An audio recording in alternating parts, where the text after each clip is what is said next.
Happy.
Well, that was horrifying.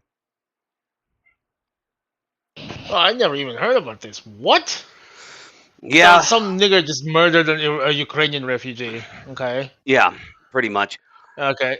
So For all the shit I've talked about, how much I don't want Ukrainian refugees to come to the United States, like they still don't deserve to be treated like that. Even now, if they do manage to get here, fine, whatever. You're here. well, I just read up on it, and apparently, like, I literally never heard of it until just now. I just saw the tweet that you pulled up, and I'm like, oh, so it's again. again, like uh, fucking soft on crime shit Yeah, pretty much. strikes again, He's basically. been released from. He's been arrested 41 or 14 times. He's been in the system for and he was released in September 2020. Oh, I wonder why. I can't imagine. I can't imagine. But yeah, no, apparently he's homeless and crazy, and I don't care what his excuse is. I don't care what his excuse is. He deserves the death penalty for this. Like, I'm beyond the fatigue is real. The fatigue is very real. Okay. I can't fucking just Yep, she was working at a pizzeria, which is how like that's what she was wearing. She was wearing like a lot. I've seen people question whether or not that's the same girl because she was like, man, she wasn't wearing makeup, and this is a glamour shot. Fuck off. Like, Mhm. it's been confirmed that yes, this uh Irina Zarutska is she's dead. She's dead. She would have been safer in fucking Ukraine. Unfortunately, yes. She would have Um, been safer like going to West Ukraine instead of anywhere near this nigga. yeah, I Fucking know. hell. And then Imagine that. Imagine that, right? Like there's a reason why fucking Chicago is called Chirac. You yeah, know? I don't even. This didn't even happen in Chicago. Yeah, I know. It hardly happened in Charlotte, in North Carolina. Hmm. Okay. But yeah, it's the and like it's he and apparently he stabbed her so hard that the knife slipped and he cut his own hand. Like, for no reason. They never met before, at least not that Charlotte police can find. They did not know each other. She just Yeah, she was literally just sitting there in front of him wrong in the place at the train. wrong time. And only wrong because there was a nigga behind her. I mean, The best advice I would give to white people is to get the hell away from black people. Just get the fuck away. Wherever you have to go, just get away. Because there's no fixing this. I mean, Is he wrong? no. I mean, yeah, no, he's not wrong. Like, it's just like Is he wrong? I mostly pulled this up for the lulz because it's just it's still relevant 3 years later after he said it. Like, Is he wrong? Like it literally just comes down to that, right? Like this, there is a perceived, there is a rot, there is a particular kind of brain rot that is permeating in like the quote unquote black community of America, where you're whitey, so you must be guilty of fuck knows, I don't know. yeah, luckily, there hasn't been any ex lefties down here tried to justify this because it's unjustifiable. This was just a random act of violence. But it happens way too often, right? Mm-hmm. It just does. Yep. Yep, a poor, innocent Ukrainian refugee who was working, As opposed to like the all the illegal immigrants that niggas keep protecting, right? She's actually contributing to society and is not a net drain to it. Well, I don't know. I don't know whether she is. Yeah, she could have But some form of welfare, sure, but she is working a job at least. hmm she's not a gangbanger. Well, she still could be, just not that kind of gangbang. Yeah, I saw this tweet here, and I was scrolling through the replies, and I saw this, and I'm like, you know what I should do? I should pull up the Scott Adams "Get the hell away from black people" clip. Just get the fuck away, because there's no fixing this.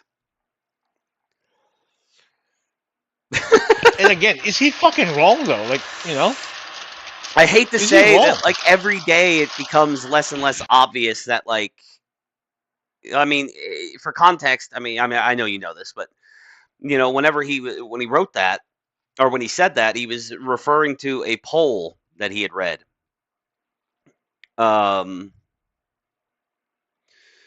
That said something in the like high 40s or low 50% of black people that were polled said that they don't like white people, and that they don't want to be around them. Like, Yeah, I remember. Yeah, yep, yeah. Where it's like, if you're around whitey, like it's a danger to you. It's like, nigga, this is just such projection.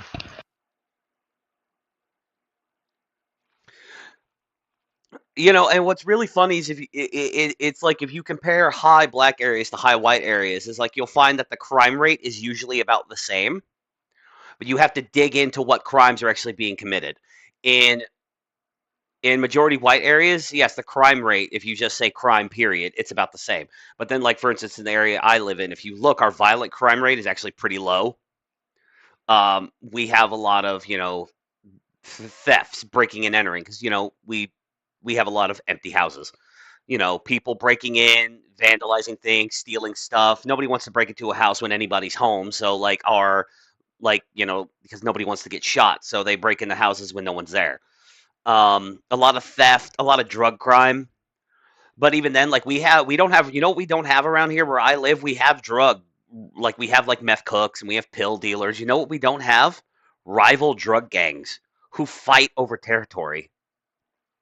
It's crazy to say this, but it's literally like free market, like all of they don't know this. They're not like all sitting there reading fucking Hans Hermann Hoppe and and they're not reading Rand and shit like that, but they are. Yeah, they're not reading Friedman. They're not reading Sowell. If they've ever even heard of these people, they're right? literally operating on free market principles. They're saying, you know what, the guy, okay, I'm cooking meth. This guy 10 miles away from me is also cooking meth. Well, I'll let the market decide who they want to buy meth from, because they're not interested in going and trying to kill each other over territory.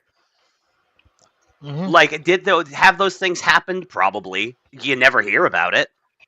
And usually when you do, what happens because it's not on a wide enough scale, right? And they don't kill each other over it. What they'll do is they'll like maybe keep an eye on your meth lab, and then whenever nobody's around, they'll go in there and they'll set it on fire. Burn it down. Yep. Yeah, so it's like they didn't kill anybody; they just destroyed your meth lab. So now everybody has to buy their meth, and it's the same thing. It's very other than that though, it's generally like all the drug dealers around here. And I know this from being a former drug dealer myself. We were all just like, let the market decide. My weed's better.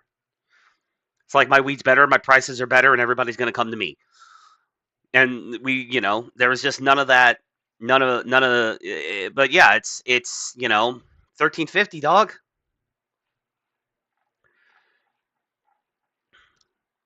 But yeah, I felt really bad for this girl, and I wasn't even originally going to use this as a cold open, like, because I'd heard about this story like a week or so ago, but then I actually saw but they released the footage.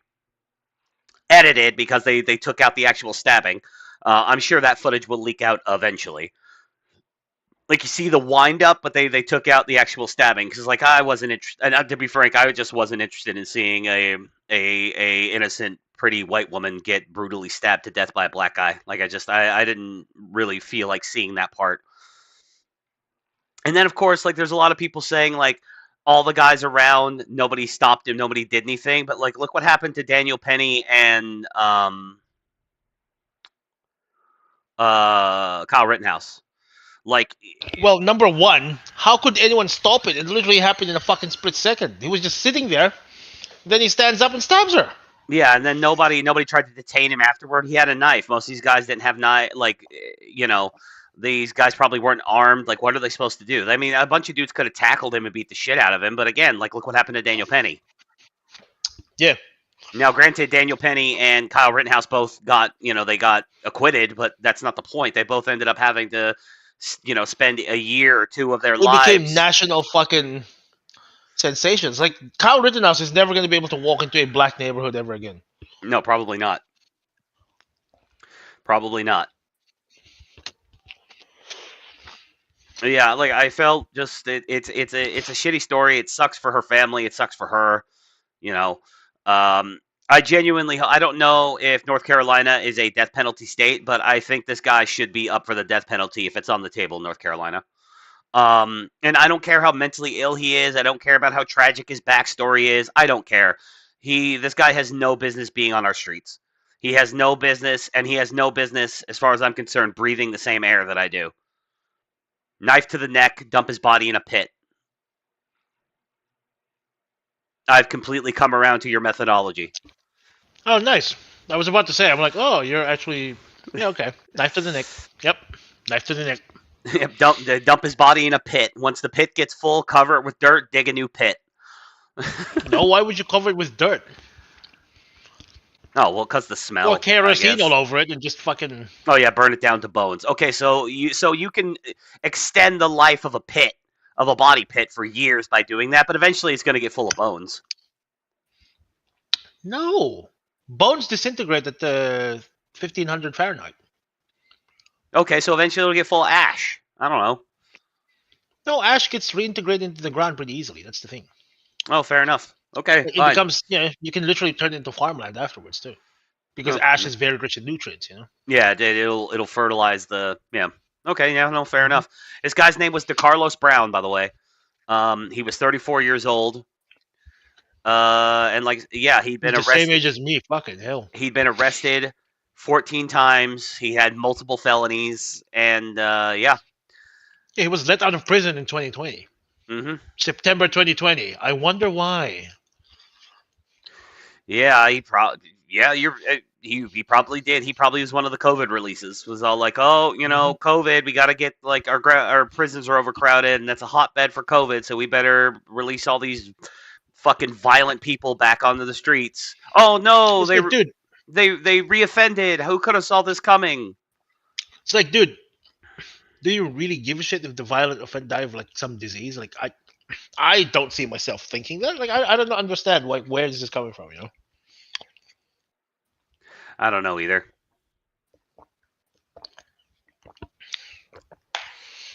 But commies have become such shit. Wrong they've taken their sympathy for the villain to the far edges. Yeah, and did you see? Was it Homeland Security who tweeted that out? Literally, the chart, and then it has opinion dismissed on it. No, I don't think I've seen that. Oh, that's beautiful. But the graph I'm talking about, right? The heat map. Yeah, of course. Yeah, the heat map, and then it just has opinion dismissed on it, because they were replying to some fucking commie on Twitter. It was beautiful. Whoever is running the X accounts of the government right now is just on fucking fire, bro. Yeah, they're nailing it. Their meme game is pretty on point. And Gavin Newsom's people are trying so hard to copy that energy, to do the same thing, and it's just not working because the left can't meme, as the meme goes. But anyway, yeah, my original cold open that I'd planned for this was this nice little video, which I scrolled down from and forgot to scroll back up.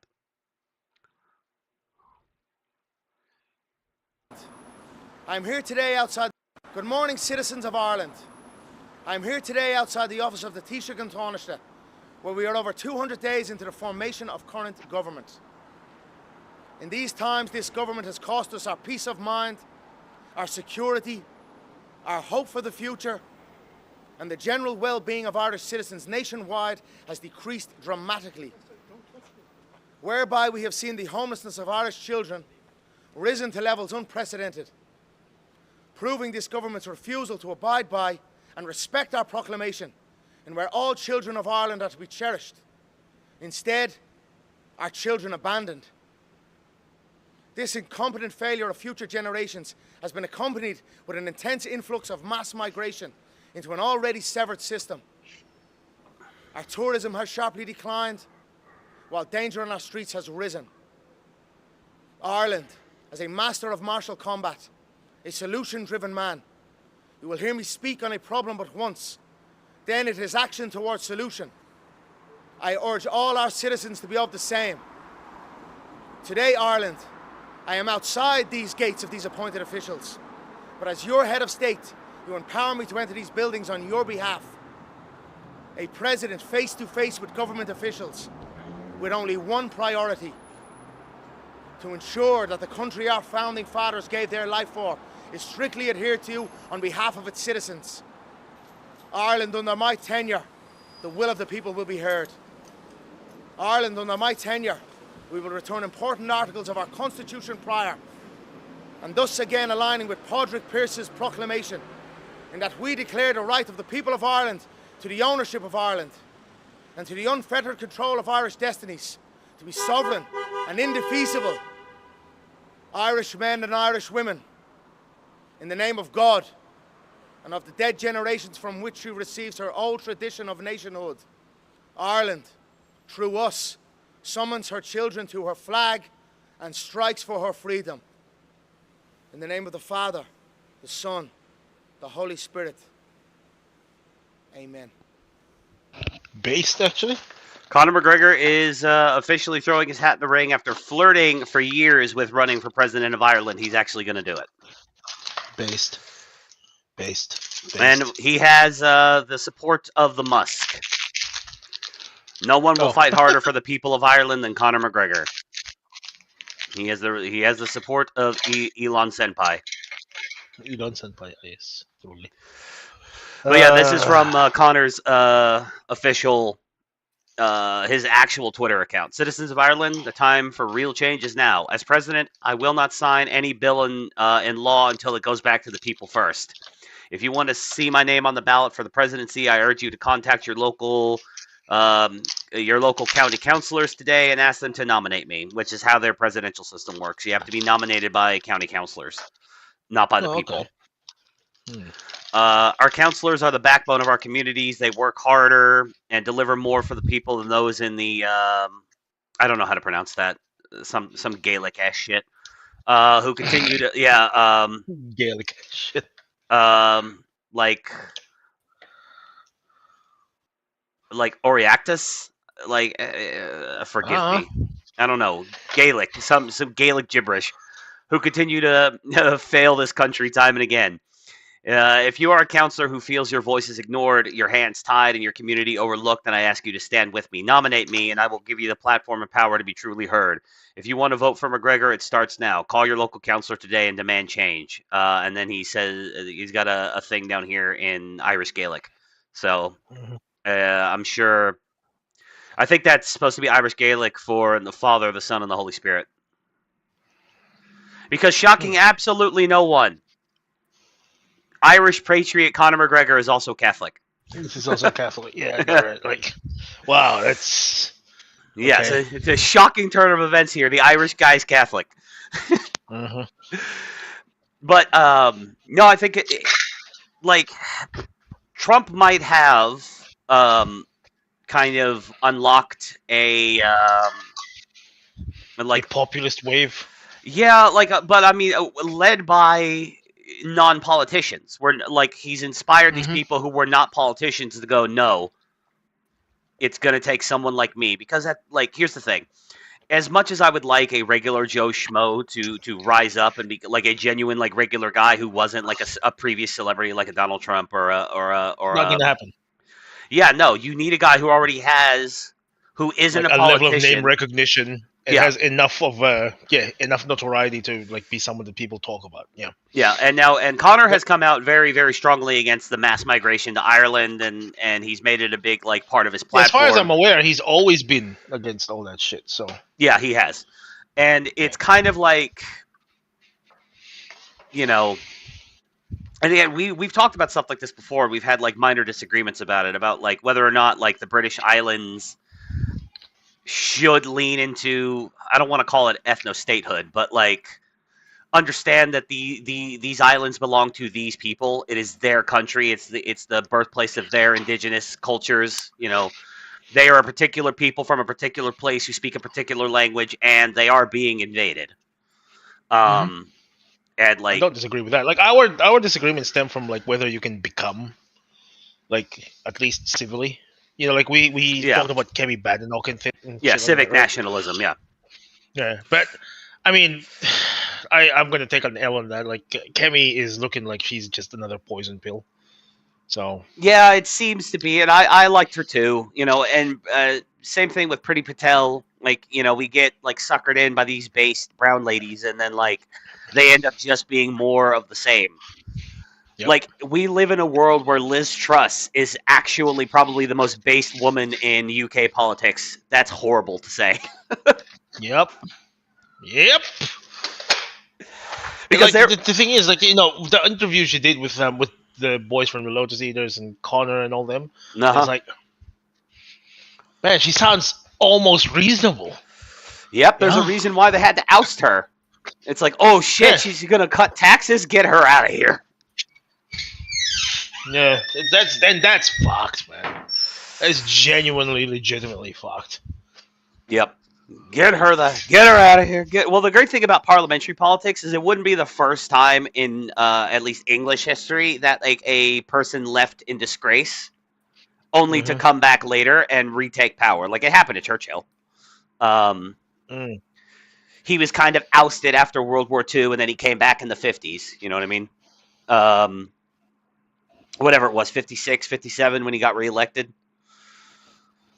Oh well, the Tories got reelected, and he was still party leader at the time, so he became prime minister. But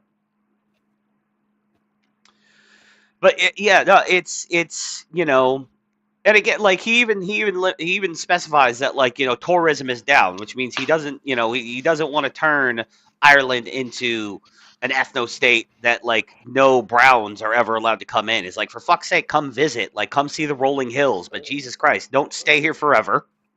And if you do want to stay here forever, don't be a dick. I mean, there is a problem with Middle Eastern and Indian people just flooding into Europe, thinking that, oh well, no, this land belongs to us now. No, it doesn't. Mhm. Like, remember what Gandhi did to try to get white colonizers? Well, my thing is that, like, the moment you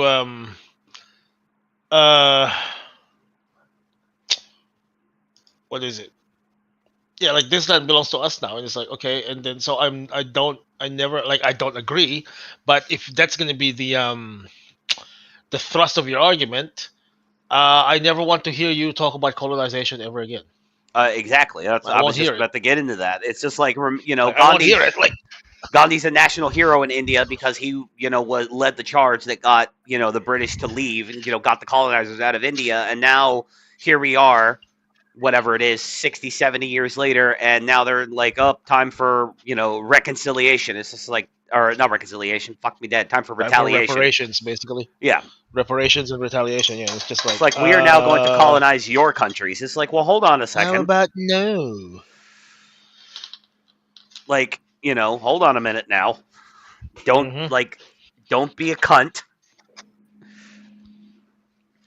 We're willing to we're willing to work, we're willing to trade, we're willing to be friendly with these other nations, but you can't treat our countries like your economic zones while your Yeah. countries are treated as total ethno states. Like, that's not Mhm. fucking fair. Now, to be fair, white people don't want to live in India. White people don't want to live in the Middle East. For good fucking reason. Yeah, because they're shitholes. Well, I mean, these people don't want to live in their countries as well. So, fair's fair, right? yeah, so, now people have been throwing around a poll. I don't have it pulled up. People have been throwing around polling from like 2023 and 2024 that said he had like no support among the Irish people. But 2 years could change a lot. And he has the resources and the name recognition that if he went on a proper campaign around Ireland, I think he could make this happen. But yeah, their presidential system is like, it's weird. They like the nominee has to the person running has to be nominated by county councilors, and then City he needs a councils, certain number of these councilors, a certain percentage of them, and then I don't know, like, so that's how the nominees get nominated, and then I'm not sure if it's a popular vote after that point. I don't know exactly the full details, but like, I do believe that Connor, and even if 2025 isn't the year that he pulls it off, okay, Who's to so say it's not the true in the yeah. future? Yeah, Yeah, so whenever, I don't know what their cycle, their cycle is. Yeah, so, but yeah, he could just, okay, and then let the current government of Ireland continue to dig its own grave while the people of Ireland continue to suffer, and then he's still out there saying the same things, biding his and time, saying the same shit. Yep. Yep, trying to remind people I can get this. I will be your fighter. Fucking, of course, as a master of martial combat. So it's like, okay. He has to remind everybody that he's a martial artist. Okay, bro. Well, I mean, to be he fair, is. He's one of the all-time greats. He's the first 2 division champion in UFC history. Like Mhm. Yeah, but simultaneous still. 2 Okay, bro. division champion, because Mm. technically, Randy Couture was a champion in 2 divisions. He was just never held the titles at the same time. Ah, okay. No, but to be fair, like, you kind of have to include that if you want to, promote yourself in any capacity. So yeah, Yeah, but yeah, makes so sense. good luck to Conor McGregor. I would like him to Mm-hmm. win because It'd be funny. being of partially Irish descent, as I've said many times, I'm an American and I'm America first, and like I'm not of like, but racially I am of the islands, and I do feel some type of way when I see what's happening to the indigenous homeland of my people. Like I do, and I'm Scot and Irish, so I feel some type of way about the whole archipelago. To be honest with you, like I feel some type of way about all of it because I don't like seeing any of it. I don't like seeing the state of the United Kingdom and Ireland. It bothers me. Just as I'm sure it would bother you if the Philippines suddenly got invaded by mass numbers of Indians and Arabs who were, gentrifying the place to make it seem more like their third world shithole they tried to escape. Oh, I'm having problems with that at the moment, but it's not with Indians and Arabs. Oh, what is it? Is it is it the Chinese? The Chinese, yeah, they're Yeah. doing the same thing to Australia for thing, but yeah, Oh well, yeah. There you go. So yeah, they're even the doing it to Philippines. Australia, doing it to Canada. They're doing it to a lot of places. So yeah. Well, speaking of Chinese people, Lauren Chen has broken her silence after a year of going completely like radio silent after the allegations were made. Oh yeah, I saw that, but like, what? So what's? I didn't. Look. I'm gonna be honest with you. I'm not that interested, so I didn't really look into it. But She yeah, what's she all shocking about? absolutely no one. She denies the whole everything, but she doesn't really like explain any of the context. Like if you read the indictment, which I did, Mm-hmm. um, the indictment doesn't actually even imply that she forced Tim Pool and Benny Johnson and Matt Christensen and Dave Rubin, that she didn't editorialize anything they said. She just gave them money. Like Tenet Media just gave them money. The indictment alleges that her and Liam both knew that the money was coming from Russia and that they did not disclose this to the guys beneath them. Because all of them, Tim Pool, Benny Johnson, Dave Rubin, Matt Christensen, all of them straight up admit it's like, no, the Tenet never told us what to say or how to say it. And that's really not now. People still harp on about how it's all like Russian propaganda. It's like she wasn't telling them what to say. Like Tenet Media wasn't they were just hosting this stuff. But the indictment did imply that she and Liam both knew, or didn't imply, it outright says, that it outright alleges that they knew that the money they were getting in Tenet Media, the outside investors, it was coming from Russia. Like Russia had a vested interest in boosting up these right wing voices. Again, not editorializing what they were saying, but like boosting these, you know, because all these people were, against America getting involved in the war with Ukraine, which is beneficial to Russia. Um, you know, so I could see how they don't even a lot of these guys they didn't even have to editorialize because they were already saying things that the Russians would have liked. Yeah. At least to some extent, but she doesn't outright deny. I mean, she outright denies anything, but she doesn't offer any context. And of course, she's begging for money. Because she claims that the U.S. government seized all of her assets, including all her life savings from all of her previous jobs, and won't give it back. And civil asset forfeiture is a problem in the United States, and they probably did take all of her money and won't give it back, and that's lame. And Yeah, I that hate is that for probably her. true, to be honest. I hate that for her.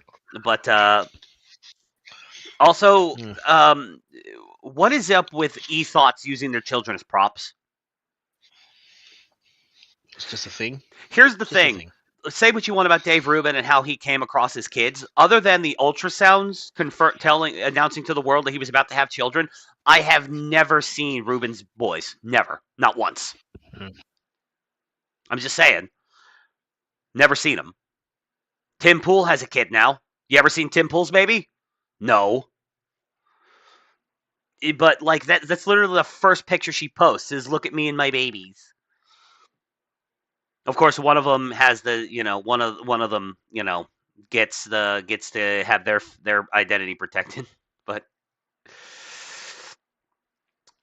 But yeah, she's back. Well, she's not back. Like, she implies that she wants to get back to content creation, or she says it. She says she wants to get back to content creation now that she can call, because the investigation into her and Liam has been dropped. Like, they're not under criminal investigation anymore. It's probably because they would have to get the Russians who are in the first indictment. They have to get them. Because if you can't get them, then you can't get these two either. Like, not really. Unless they could prove definitively, beyond doubt, that Tenet Media really was. Because, again, indictments are just allegations. It's the stuff you lay before a grand jury, and the grand jury decides if there's actual grounds to go to a full trial. So, yeah. But, let's see here. Yeah, it's also the fact that like, if that's going to be the standard, right? Yeah. Mm-hmm. Then should we start? Like, I know this is going to hit close to home, but should we sue Ron Paul as well? No, probably not. No, but if that's going to be the standard, like, should we sue Ron Paul as well? Because Ron Paul did the same thing. Did they say? I'm sorry. I'm not connecting dots. What happened? Oh, he took money from Russians. Like, he literally took money from Russians. He was working for Russia Today for a while. Oh, okay, yeah, sure. Yeah, no, fair enough. Yeah, and then, for a bunch of, it wasn't just him as well. Like, the thing that Russia Today did, right, is that they came under they brought people from both the left and the right, essentially, to debate like topics and shit. But if you notice, like, literally all of the one thing that all of these people have in common is that they were anti-American policy. Yeah, that's fair. Yeah. Yeah, so like by that thing, we should. I can't remember any particular lefty because I didn't really give a shit about them. But like, like some people on the Hill, like currently working on the Hill right now, like the publication, not like Capitol Hill, right? Yeah, they used to work for Russia Today. Like, should we go after them now too?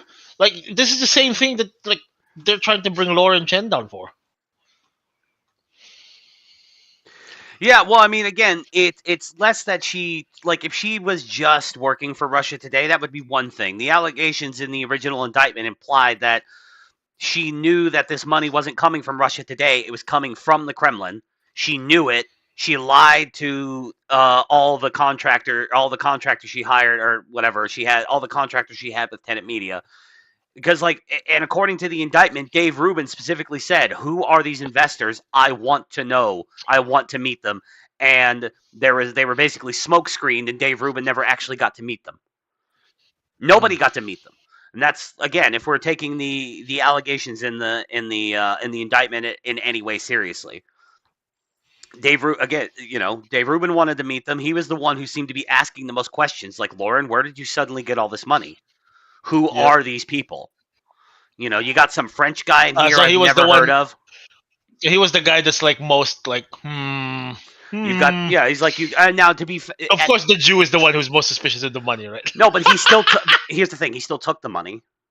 Like, he's like, I know. You got them. It's like you get this French investor who I've never even heard of in any of the circles I've ran in over the years. I've never heard this guy's name, and suddenly he's giving you a shitload of money to give to me and to give to Tim Pool and all these other people. Like, where is this coming from? How he was the one? It seemed to be anyway. He was the one who was asking the most questions. It seemed anyway. But yeah, she. I was gonna read the whole thing, but I'm just not gonna bother. There was one part in particular I'm looking for. I gotta try to find it.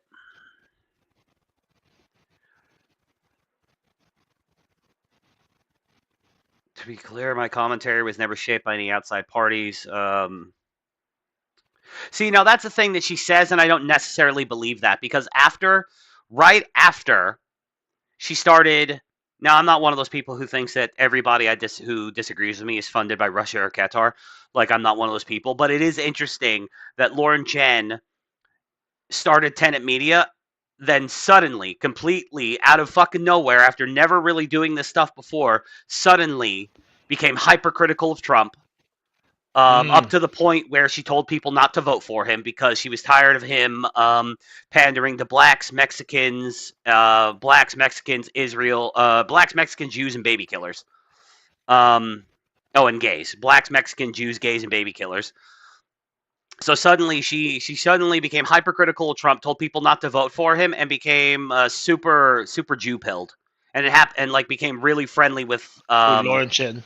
Yeah, and then she became really friendly with Nick Fuentes, and this happened pretty much overnight because I used to like Lauren Chen, and I'm like, what the fuck just happened here? And right before this happened, Trump gets shot. And we had, again, we had this huge groundswell of support. It pretty much won him the election. It was like a great unifying moment for our movement. And she is one of the voices who immediately started just saying, no, don't vote for this guy. Her, Lila Rose. Now, I'm not accusing Lila Rose of being a Russian agent. I'm not even really necessarily accusing Lauren Chen of being a Russian agent. I'm accusing Lauren Chen of knowingly taking Russian money, thinking, well, I'm not going to tell anybody what to say anyway, so I'm still going to take this money, and then lying about it. But I am kind of though, because I'm saying that it's interesting how suddenly she gets this huge investment, she suddenly gets media, and then her rhetoric changes. Maybe it was natural. Maybe she always wanted to say this stuff, and now that she had the financial backing, she was like, oh, "Okay, I'm really gonna go. I'm gonna go hogwash. I'm gonna say what I really think now that I don't have to worry about pandering on YouTube and any of this stuff. That's possible. That's even likely. But still, it's just interesting how that happens. Also, I get it. She's I think it's a terrible fucking look for the first thing for her to do is to use her babies as props and then beg for money. And I'm sorry, but it's just something to do. It's something to do. Like, ethos. I mean, Lauren Southern did the same fucking thing. So yeah, she did. I'm just like, and I'm at this point now where I'm all like, almost like MAGA culty, where I'm at this point, I'm like, you stabbed Trump in the back, and I'm never gonna forgive you. So fuck off. At least you're aware of it. Even if I was so inclined to give her money, which I'm not. Even when I liked her, I probably wouldn't have donated to this Give Send Go, or given her any Bitcoin. As if you have Bitcoin. Yeah, I don't have any Bitcoin. I don't do crypto. I think crypto's mostly a scam. Yeah, same. Including real, genuine Bitcoin. Like, I think, it's like, but you can only mine so much Bitcoin. Okay, so whenever this blockchain is mined out and you can't mine any more of it, just create another blockchain and you're done. Like, it's literally fiat currency as far as I'm concerned. My thing with crypto, I went into this with a couple of friends of ours, right? My thing with crypto is, and I might be proven wrong, right? But unless and until the common man can actually use them to buy shit, right? Like on the street, it's useless.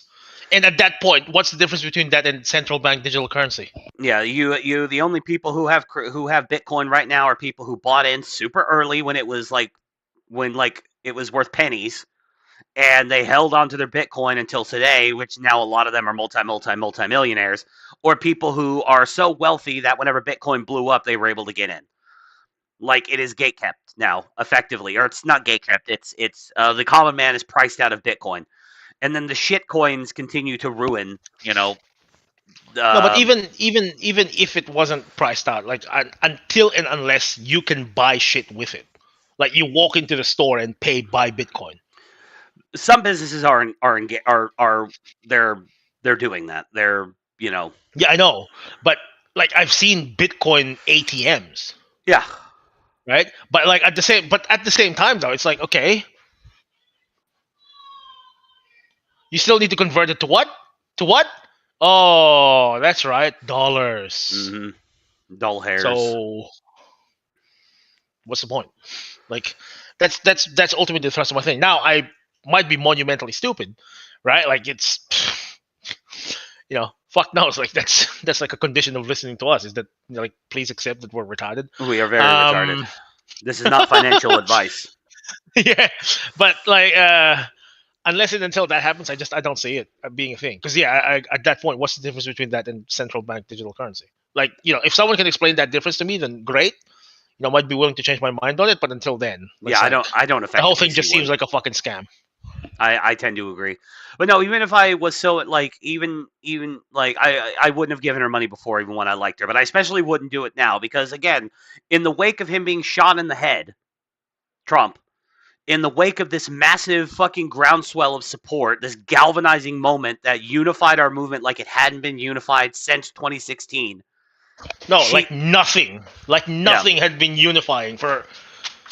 She decides since 9/11, basically. Yeah. She right? turns around and decides to be a dissenting contrarian bitch and talk shit about him and tell him to stop pandering to gays and Jews and blacks and baby killers, and it's just like, fuck off, bitch. Like, you're, as far as I'm concerned, you're out. Like, I'm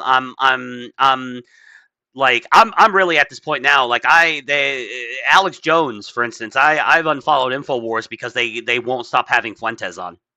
He's on all the time now, and Alex challenges him sometimes. Most of the time, he just kisses his ass, and I'm just like, I'm not gonna support this shit, dude. He campaigned against Trump. He voted for fucking Kamala Harris. Like, why? Why does everybody kiss this guy's ass so much? Like, I'm not playing this game with these people anymore. Like, I honestly, fuck Lauren Chen. And look at the simps down here are ridiculous. Ryan Cannell, simp. Brett Cooper, simp. Where is he? Brett Cooper? Well, yeah, Brett Cooper is a woman, but still, like, happy to see you back online. Fucking, where is it? Kangman Lee, simp. Fucking, Taylor Hansen, simp. Fucking, Andy No, surprisingly, had like, voice of reason. Like, Quarter Black Garrett, simp. Eric July, simp. Connor Tomlinson, simp. Shad Brooks, simp. Yeah, I like Connor. What? Sad. Well, why is he simping for Lauren Chen? Wait, why is he simping? What do you mean simping? Like, what's he doing? Where did Connor say? Glad you're back and that your baby's healthy and happy. Okay, yeah, fair enough. But come on, you could just be happy that someone's back to thing, but like I don't know. Like, you have to read me the messages of these people. Like, I know who Kangman Lee is, and I disagree with a lot of his takes, but like, if you're just well wishing someone on the internet, I wouldn't call him a simp, really. Glad to have. Okay. No, they're all like, glad to have you back. Welcome back, Lauren. Like, why are we welcoming her back? What did she really like do? Like, what great movement was she a part of? Like, okay, fair enough. I can see where you're coming from, but I don't take it as like offensive that they're like welcoming her back to the internet kind of thing. Ryan Cannell, fuck the people who threw you under the bus. Good to have you back. She threw Trump under the bus. Who? Ryan Cannell. You probably never heard of him. I don't know who that is. No. That's a simp comment. Yeah, that's a simp comment. Nobody threw her under the bus, motherfucker. She got in bed with the wrong people. She threw the movement under the bus, basically. Yeah, and she got in bed with the wrong people. She doesn't even deny that she took money from these people. She just denies that they forced her to editorialize anything. Yeah, like, this is just Russian propaganda and whatever. She denies it's like, nobody forced me to editorialize myself or any of the people working for Tenet. She doesn't even deny that the money came from Russia. Yes. Oh, also, she's whining about how she wants to return home. I'm like, you're Canadian, bitch. You're in Canada. So, because her visa, they pulled the United States pulled her visa, and her and Liam had to return back to Canada with their kids. It's just like, that was last year, though, right? Yeah, she wants to come back. She wants to get her visa back. She wants to come back to the United States, the land of her children's birth. So your anchor baby. Wait. So you're okay. So wow. Okay. So this is a separate point, right? Like, regardless of what I think about Lauren Chen, yeah. Mm-hmm. How come I never heard anything about this from the left? What? That Lauren Chen got deported? Yeah. Because like the circumstances of her being deported are worse. Are you know, like there's less legality in it than fucking Mahmoud Khalil. Oh, well, because Lauren Chen, I don't think she was like forcibly deported. Lauren Chen, they pulled her visa and she had to return to Canada. It wasn't like she was arrested. Well, yeah, but that's the thing. Like the fact that they have to force this guy to get the fuck out of the country means that he wasn't going to do that willingly. Now, was he? No, probably not. Exactly. So, like, why didn't I hear anything about the left from this? Well, we know what the answer is, but Well, because she's a right winger. just like, Doesn't matter that she's isn't that just fucking interesting? Isn't that just fucking interesting, right? Yeah, Andy, no. Oh, I'm gonna use this every time I fucking encounter a lefty that fucking talks about Mahmoud Khalil, man. Thank you for that. That's actually fucking brilliant. Andy, no, of course, is the voice of reason here. Lauren, you have released a statement after 12 months. At the time of the indictment last year, many people who worked with and supported you were left somewhat blindsided by your failure to issue a generic statement of denial or to say you'd address the issue soon.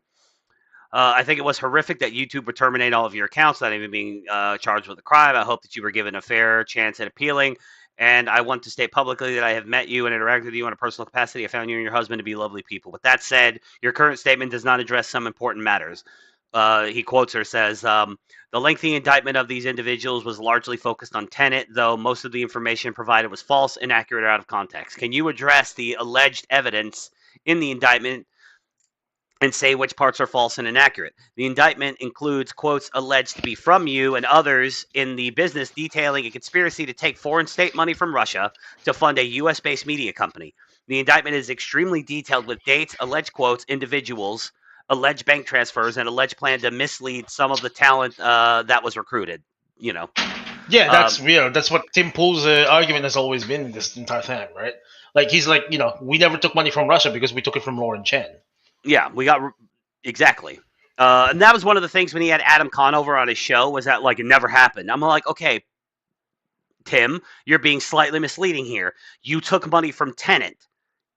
You didn't know that Tenet money was from Russian investors, but you did take money from Tenet. So, and then but I guess like the point is that I agree with Tim on this, right? The point is that he never took money from Russians because, as far as he's aware, he took money from Lauren Chen. Yeah. Like to imply like the way that Adam was the thing that Adam was talking about, like the way that he was framing that entire thing, was that Tim, took money directly from the Kremlin. No, which of course he didn't.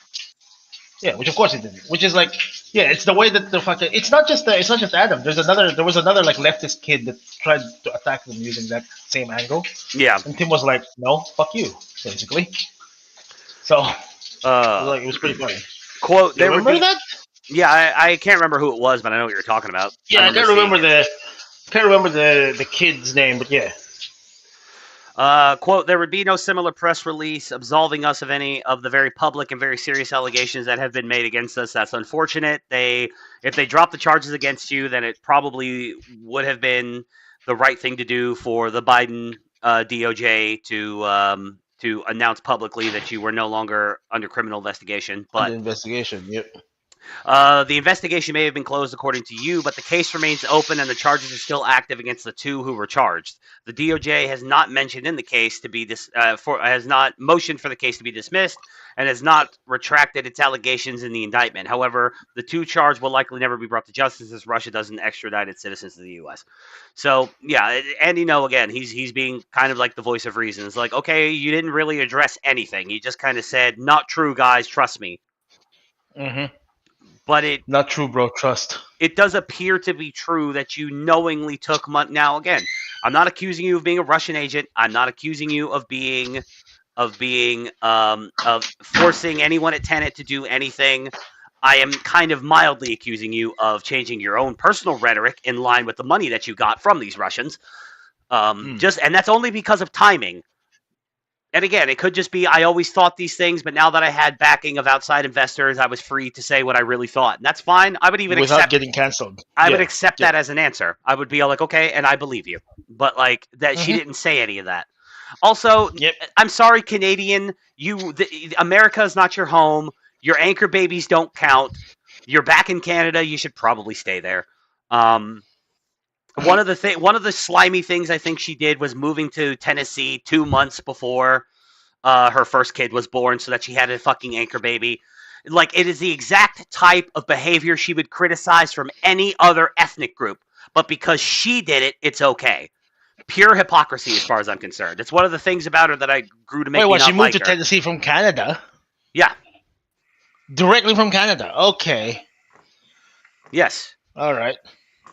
A Chinese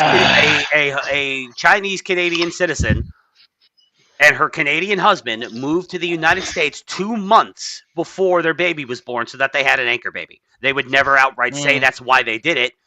I guarantee But that's why it's they pretty did it. fucking obvious. Yep. Yes, and again, this is that behavior, that anchor baby bullshit behavior, is the exact kind of shit she would criticize from any other ethnic group. Mm-hmm. But it's okay when she does it because she's leheckin' based. For real, for real. Like, no, bitch. Sorry, Canadian, stay in Canada. Your anchor babies do not count. You all four of you, Liam, both of your kids, you are Canadians, stay in Canada. Like, I'm down with getting rid of birthright citizenship at this point. Like, I'm sorry. I mean, well, again, for people like, yeah. Anyway, birthright citizenship. No, I agree. Birthright citizenship is bullshit. I do think it needs to be there for certain people. I deserve. No, to have, I think I deserve to be a citizen of the United States. My family's been here for 200 years. no. You can only be you have birthright citizenship if both of your parents are citizens. In my opinion, That is acceptable. both of them. Both of them need to be. Fair enough. I would probably even be comfortable with the idea of, like, if, like, you were born on American soil, like actual continental American soil, not like on a fucking, not on like a U.S. military base somewhere. Like, if a guy gets a foreign wife, but he brings her back to the United States and she's fully residented, like all legal, green card, they're married, everything is by the book, and the kid is born on American soil and raised in America, then yeah, I could probably live with that. But Oh, ouch. You okay? No, I'm just browsing 4chan posts and I just got hit in the feels with something. Fucking hell. What is it? Why do I do this to myself? Anyway, so here. 4 years ago, my dad DNA tested me and my sister because he found out mom cheated on him. Mm-hmm. My dad was the most loving and perfect. We were his favorite. He always praised us and called us his pride. I was happy and I had a very nice life. When the results came over, it said that neither me nor my sister were his biological children. Rough. He left our home shortly after and I stopped seeing him for years. This last September, he came over to talk to my mom about legal issues. He wants me and my sister to stop using his last name. He even called me a bastard and the son of a whore. My loving dad told me those words because of what my mom did. She only laughed like a psycho. I fucking hate women. Yeah, call me an incel. Fuck you. I hate women. I don't care about your opinion. My hatred is eternal. Women are monsters. Fuck your feminism. Stupid hoes aren't human. Is he wrong? I have a bit of a hot take about this. One of those people, like, I've had this. No. I'm not saying he's wrong. Yeah. Like, you know my story about certain things as well, but Yeah. I just feel so sorry for this guy, man. So do I. Like, fuck. Imagine, like he looks at that part of his life and just looks at it with nothing but happiness, and then all of a sudden, just destroyed. No, what I'm saying is I've heard this mostly from women, but I've heard this from men too. It's all like, how could you just abandon? Like, even if you found out the kid wasn't yours, how could you just completely cut them No, off? no, I and know, raise them? that. I hate it as well. It's like, dude, Listen, it's a biological drive to not look after someone else's kids. If I don't care if I was there at the hospital and personally cut the umbilical cord.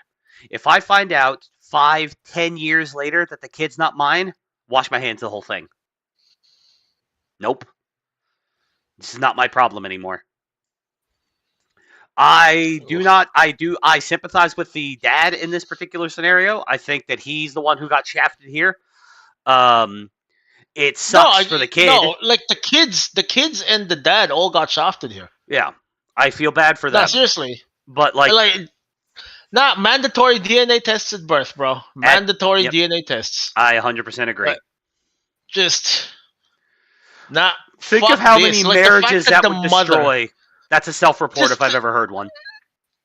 Sorry? Like, I've literally heard the argument, like, mandatory DNA testing at birth, think of how many good marriages that would destroy. Yeah, that's a massive self-report if I've ever heard one. Yes!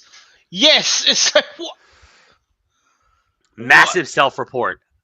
Yep. If you the woman, if you are either one really, infidelity period, but like especially in the case of a pregnant woman, if you cheated and you think there might even be a chance that someone other than your husband got you pregnant and you do not say anything, you let that man going on believing that he's raising his own child, you are a monster.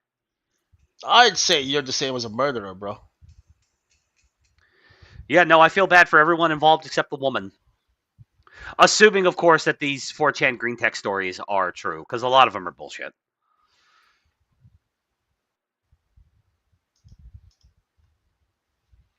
Oof. Like, I saw one the other day from, like, No Context Humans or something like that, or I can't remember what X account I saw this on, but, like, I saw this green text, and I knew instantly it was bullshit. It was like, be me. It was like, be me. Like, I can't. She didn't say her age, but be me, female, have 2 older brothers, both have girlfriends, both refuse to fuck me. And then, at the end, after all the green text, at the end, it's like, chat, when will it finally happen? I'm dying over here. It's just like, that is just a sick fantasy by just some incel, or it's a troon who wishes that his 2 older brothers would have sex with him. Either way, like, women don't think that way. Most of them don't. And the point is that a lot of 4chan is bullshit. But that story does sound believable because the sheer number of paternity fraud cases, if you look into it, will blow your fucking mind.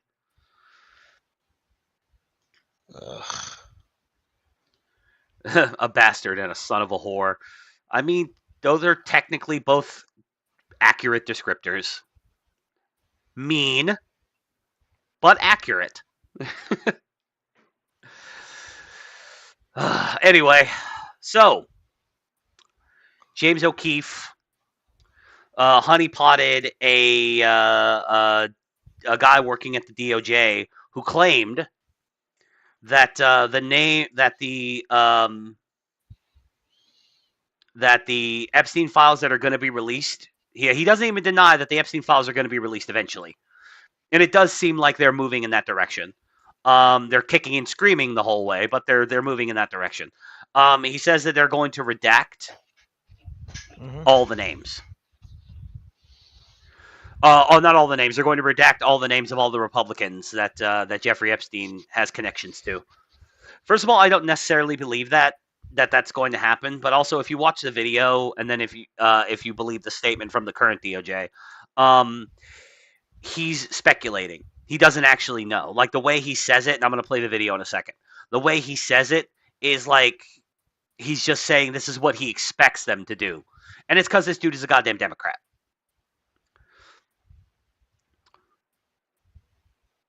But those files do exist. Yeah, thousands and thousands of pages of files. They'll redact every Republican or conservative person in those files, leave all the liberal, democratic people in those files. I think they visited that Maxwell person. Yeah. And also involved. She got transferred to a minimum security prison too recently, which is against BOP policy because she's a convicted sex offender. They're offering her something. The DOJ officially is denying that she's been moved, that Ghislaine Maxwell's been moved to a minimum security prison. There's a statement from them down here. To keep it on show. That was the acting deputy chief of the Office of Enforcement Operations, Joseph Schnitt, telling a stranger about the FBI and DOJ's handling of the Epstein files. Schnitt, who works at a high level inside the Department of Justice, goes on to comment on the inconsistent statements, special treatment of Ghislaine Maxwell, and the blatant backtracking on promises of transparency. And what do you do for work again? I work for the Department of Justice. Okay. Been there like 23 years. I'm an analyst.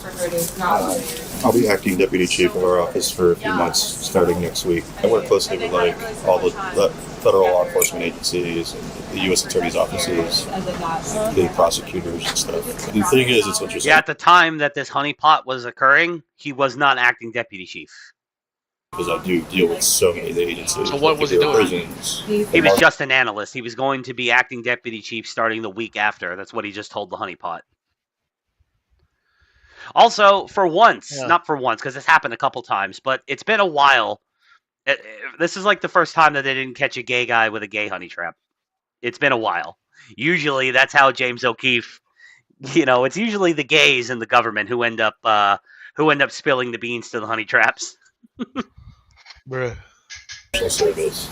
Oh, okay. The FBI, U.S. attorney's offices. Recently, the FBI and DOJ have come under fire for promising transparency, then refusing to release footage and unredacted documents, going directly against the public's expectations and the promises made by Attorney General Pam Bondi and FBI Director Kash Patel. In a DOJ press release, Attorney General Pam Bondi stated, quote, "This Department of Justice is following through on President Trump's commitment to transparency and lifting the veil on the disgusting actions of Jeffrey Epstein and his co-conspirators," unquote, and also claimed they were shedding light on Epstein's extensive network, only to later claim that Epstein was acting alone, and that the only video evidence they had was of Epstein's personal child porn collection. Also, to the tens of thousands of video, they turned out to be child porn downloaded by that disgusting Jeffrey Epstein. Child porn is what they were. In the same press release, Kash Patel claimed, quote, "There will be no cover-ups, no missing documents, and no stone left unturned." So on the Epstein matter or any other matters, we are diligently working on that. I'm not going to withhold information from the American public ever. Only to later claim on Joe Rogan's podcast that releasing any videos would re-victimize those impacted. We're not going to re-victimize women. We're not going to put that shit back out there. It's not happening, because then he wins. Not doing it. You want to hate me for it? Fine. But, internally, there's a lot of... I actually think that's fair. Like, I didn't expect that the DOJ or the FBI would release footage to the public of Jeffrey Epstein having sex with 16-year-old girls. And anybody that did, did you really think that was going to be what they did? I didn't think so. Because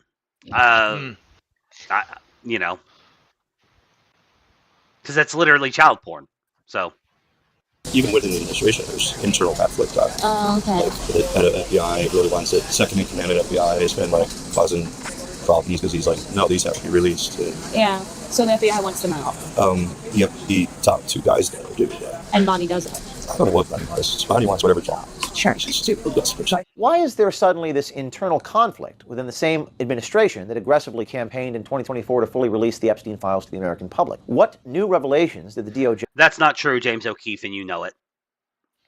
The releasing of the Epstein files was mentioned twice by Trump personally, and, Kash Patel talked about it a few times, sure, but to say they aggressively campaigned on the Epstein files as a major platform or as a major part of the platform is just not true. That is just factually incorrect.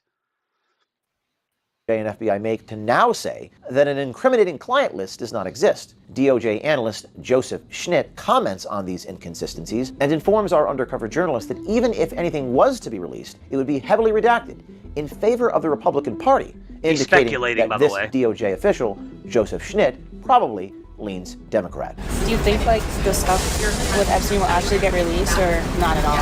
If it does, it'll be heavily redacted, and his name won't be in it. But those files do exist.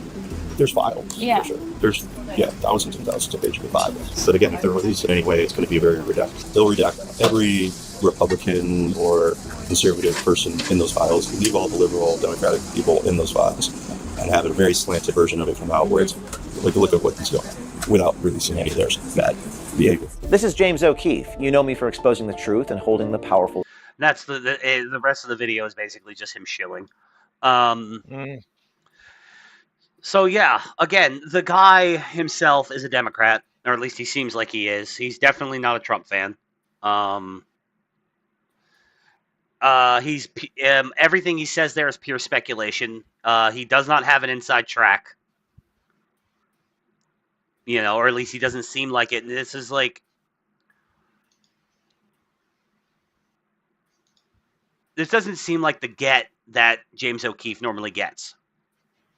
At least it doesn't to me. The Department of Justice released this statement. Joseph Schnitt had no role in the department's internal review of Epstein materials. He has confirmed as much to leadership, and we plan to publish his written statement to that effect when we have it. In his own words, the comments Mr. Schnitt made were based on what he learned in the media, and he has no knowledge of the circumstances surrounding Miss Maxwell other than what was reported in the news. These comments have, by the way, the news reports that she got moved to a minimum security prison are unconfirmed. These comments have absolutely zero bearing with reality and reflect a total lack of knowledge of the DOJ's review process. The DOJ is committed to transparency and is in compliance with the House Oversight Committee's request for documents. So very robotic, but this is exactly the type of thing you would expect the DOJ to say, was that this guy doesn't know what the fuck he's talking about. And if he got honeypotted this easily, he probably shouldn't be working in the DOJ. Yep. And that's consistent with everyone that gets honeypotted by O'Keefe. If you're this willing to spill the tea in the hopes that you're going to get laid, then you probably shouldn't be working in high level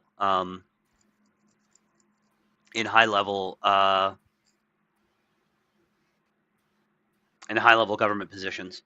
At least nothing that requires you to handle like classified material. Despite public assurances that the government has been transparent, Schnitt admitted that nothing substantive has been revealed. Whatever they've released has already been publicly released anyway, so they haven't released anything new, even though they were the ones that were claiming they were going to release everything. That part wasn't in the video, but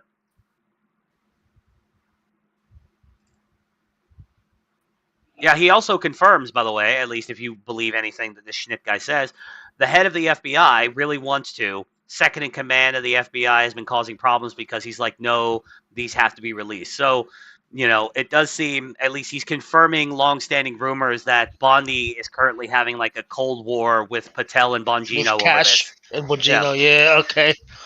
That they have been wanting more Epstein files to be released, but she's the one who's been kind of like, she's been the one who's been like putting up the like, no, we can't do this. But what's her reasoning? I don't know. I couldn't even begin. That's worrying. And what would be the reason? I couldn't even begin to speculate. I stand by what I've been saying ever since like this first debacle first like really kicked off. Is Pam Bondi has been a net negative at this point. Like at first I liked her. At first I was like, when she first got nominated, I'm like, man, I would have rather had fucking Matt Gaetz. But I get it. He wasn't a serious pick. He was a pick to scare the Democrats. So that they could get Bondi in. I don't like Bondi, but then she came in and she was doing good stuff at first, and I'm like, okay, she called for the death penalty of Luigi Mangione, and she's done like other things. I'm like, okay, maybe Bondi's not that bad. Maybe we have another Marco Rubio on our hands where I didn't like her at first, but she won me over. But now I'm like, no, she's been a net negative. You need to get rid of her. At this point, you think she was a DeSantis plant? I mean, maybe. I don't know. That's DeSantis' revenge kind of thing. Maybe. I don't know. I think that would be stupid for him to do.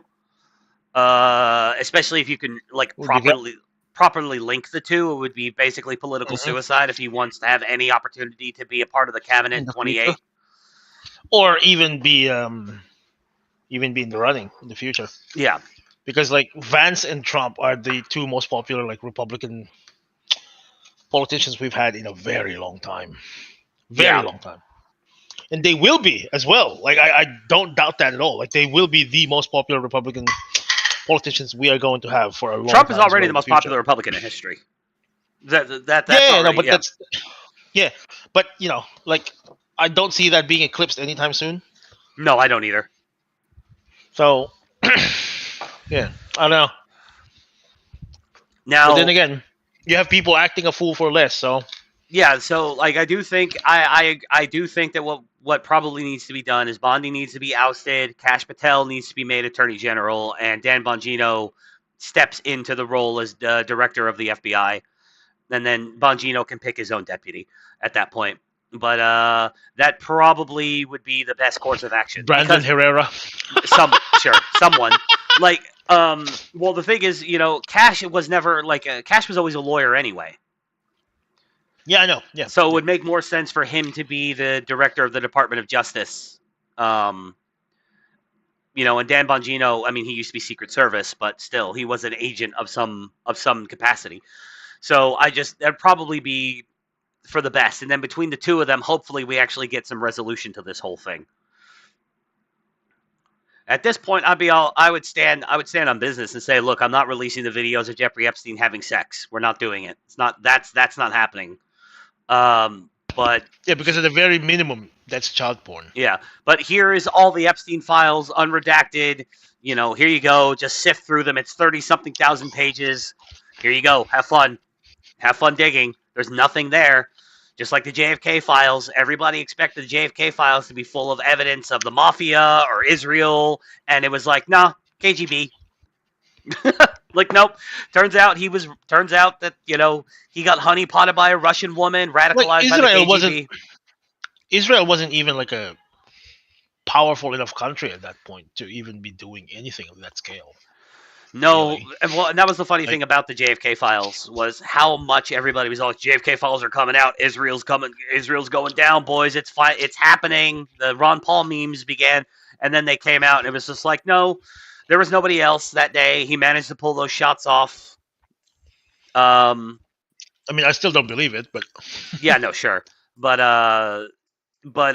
he, the biggest scandal that came out of the JFK files to me was the fact that the CIA knew that he was repeatedly meeting with KGB handlers in Mexico and didn't do anything to stop him.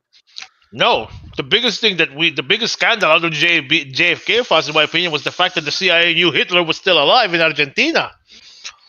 Oh, well, that wasn't even in the JFK files. That was redacted a long time ago. No, but it was hinted at. Like you can see the things of it, the workings around it. Yeah, but I'm saying specifically out of the specific, the like I said, the biggest revelation to me, which again was the fact that like it confirms, the CIA knew the entire time that he was compromised by the KGB and meeting with KGB. It was KGB. Yeah, the old meme. Yeah, subject was known to the Suspect FBI. was known to the FBI. Yeah, or in this case, the CIA. But they like. Yeah. Did they know for certain that on that day, at that moment, he was going to pull the trigger? No, but they knew that he was. They had good reason. He was going down to Mexico City multiple times to meet with KGB handlers. Like at that point, the CIA needed to step in and just fucking waterboard Pick him up. Yeah. But no, so this is you could still blame the CIA, but it's CIA incompetence, or it's also possible the elements in the CIA didn't like Kennedy, and just kind of put their hands up and just like, well, let's see what happens. Well, I kind of get that. You know why, right? Well, because JFK was famously very much against the CIA. Oh, it wasn't just that. There's also grudge from Bay of Pigs. Oh well, yeah. Like Bay of Pigs failed because JFK fucked it. No, yeah, I was gonna say that was one of the things that caused the huge divide between him and the CIA was the Bay of Pigs. Yeah. Yep. So yeah, there's that. And the, then the heartbreaking thing is, if we really wanted to knock over Cuba at that time, we could have just done it. yeah, didn't need a fucking secret operation for it. No, we could have just Vietnam the shit out of that place, and it would have been over. Mm-hmm. But no, we try to do it in secret and do it covertly and boost up locals. You know, the hopes that they would do it themselves with minimal support from us, and it's just like that never fucking works. If we have an enemy and he's working with the Russians, yeah, it was literally the blueprint of fucking Iraq and Afghanistan, basically. yeah, if we literally 90 miles off the coast, off the American coast, off the tip of Florida, we have a guy who's happily working with the Russians, who's trying to make moves to get Russian weapons and to install Russian ICBMs on his island. I think we probably have a vested interest in making sure that that place becomes U.S. territory. Mm-hmm. It's 90 miles off the Florida coastline. Like, if anything is in our sphere of influence, it should be that. Yep. There's one of the reasons why the Cuban Missile Crisis is one of the genuinely, like, holy shit moments in history, because it's like Russians were literally trying to put fucking nukes right on our doorstep. They used that in an anime plot. What, the Russian Missile Crisis or the Cuban Missile Crisis? Cuban Missile. Yeah. Which anime? We should watch it. It's called Kanata no Astra. It's in my top 5 favorite. It only came out like recently. I've never even heard of it. Interesting. Astra Lost in Space. Wow, I've never heard of this. I'll have to check it It's out. It's a bit of a spoiler, but yeah, like they used the Cuban Missile Crisis as a plot device in that series. Interesting. I'll be sure to look into it. Anyway, House Oversight Committee is releasing. I covered a couple weeks ago that the House Oversight Committee has been has ordered that a lot of the grand jury stuff from the Epstein trial is to be released to the public, and it's getting released. So they're saying, steps are being made. It's just they're taking it very slowly. House Oversight Committee released thousands of records related to Jeffrey Epstein on Tuesday that were obtained from the Department of Justice. The committee confirmed April 22nd that it had received documents recovered by the DOJ relating to Epstein. These documents total over 33,295 pages, according to a press release. House Oversight Committee Chairman James Comer issued a subpoena for records related to Jeffrey Epstein on August 5th. The DOJ has stated it will continue to provide the requested records while safeguarding the identities of victims and redacting any material involving child sex abuse. Comer noted in a statement August 18th that there are, quote, you know what my biggest pet peeve about this entire situation is, before you go on, sorry? What? Where was the human cry over like these documents when Biden was in office? Because Biden didn't nominate people who made being anti-Epstein a huge part of their personal platforms. So it couldn't be used as a cudgel to bludgeon him with like it is Trump. Even though Trump himself didn't make Epstein a huge part of his campaign, Kash Patel did. Pam Bondi did. So because they act as extensions of him, and then they didn't deliver, this can be used as a cudgel with which to beat Trump. It doesn't work. I mean, you can kind of do that with Biden. It's just like, listen, Biden, you were here for 4 years. Jeffrey Epstein was a criminal. You could have easily done this yourself, and you didn't. But nobody wants to do that. Nobody's interested in it. Yeah, because the Democrats don't actually care about this. It's just they see that MAGA is mad about it, so they're pretending like they've been mad about it the entire time. Like Thomas Massey's gay ass, who, under normal circumstances, I would like doing that fucking cringe press conference, bringing all those women up there to cry on camera. And to essentially try to make Trump look bad because he's a fucking lolbert retard who never liked Trump. He's always been a never Trumper. And he doesn't want to be, he wants to fucking be a crybaby and make this all about him. I really hope he gets primaried. I really do. It's probably not going to happen because he's popular in his district here in Kentucky, but I really do hope Thomas Massey gets primaried. I'm sick as shit.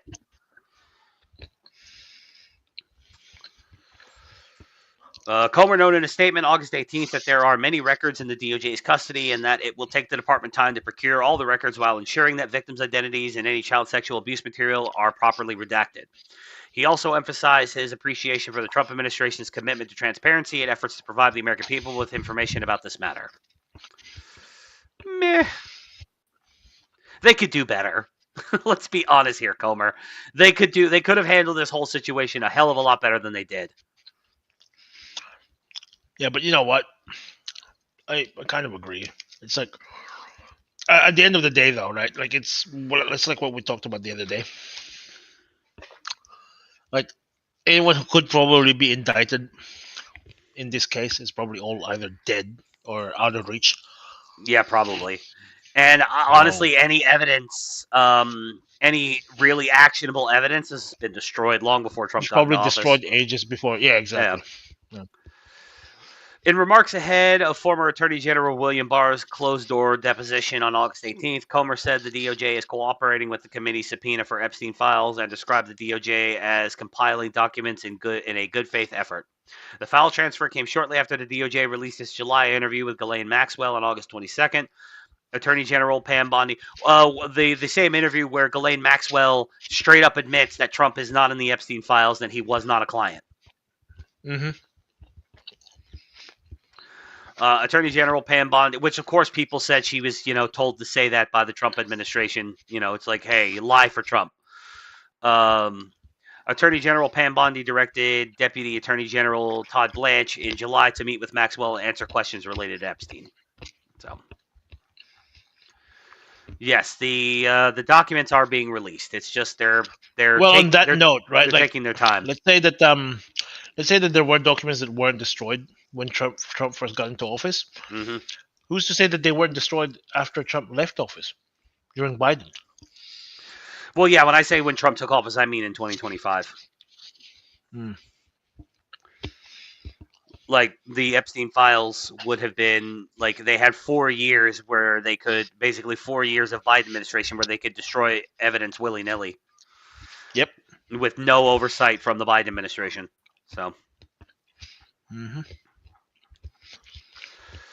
So yeah, I am firmly of the mind that the Democrats don't really care about the Epstein. That's the reason why they weren't crying for it whenever Biden was in office, because they don't care about this. They only care about this insofar that they can use it to hurt Trump.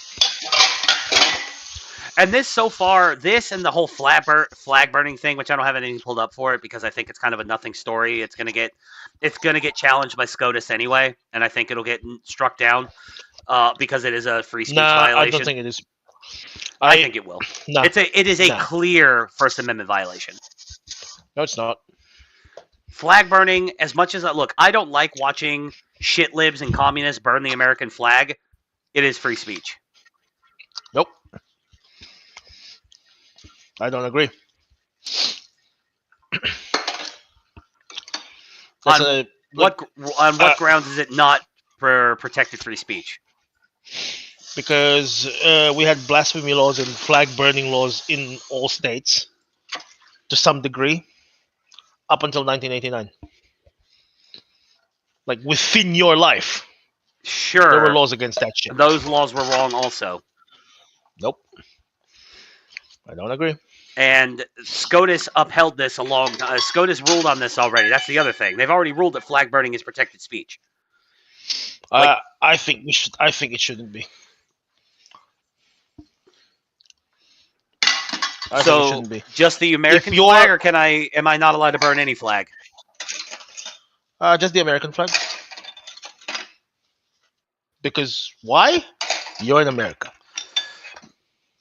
Also, I think blasphemy laws are cringe violations of the First Amendment also. No, I'm not arguing for blasphemy laws. I'm just talking about the flag burning thing specifically. No, it's like I said, I hate it too, but again, what good is free speech if it doesn't protect things I don't like? If it purportedly wants to burn down the country that you're living in, then no. I don't think that counts as free speech. Literally just that. No. Okay, this place affords you to have that free speech, right? So if you destroy this country, what's left? No, I agree. Where are you gonna go? I think it's a nothing issue because A, it's already settled law by SCOTUS, and that I think Roe this. v. Wade was settled law for 50 years. Sure, I'm not saying it can't be overturned by SCOTUS, but I'm saying A, it's already settled law. So the and B, I don't think that I really don't think that I think SCOTUS is going to stop this one. I really do because I think that We'll see. I hope they don't, because I'm fucking sick and tired of people that just come to America just to fucking shit on America. I agree. Or actually, just by on extension, literally, every other country in the West, basically.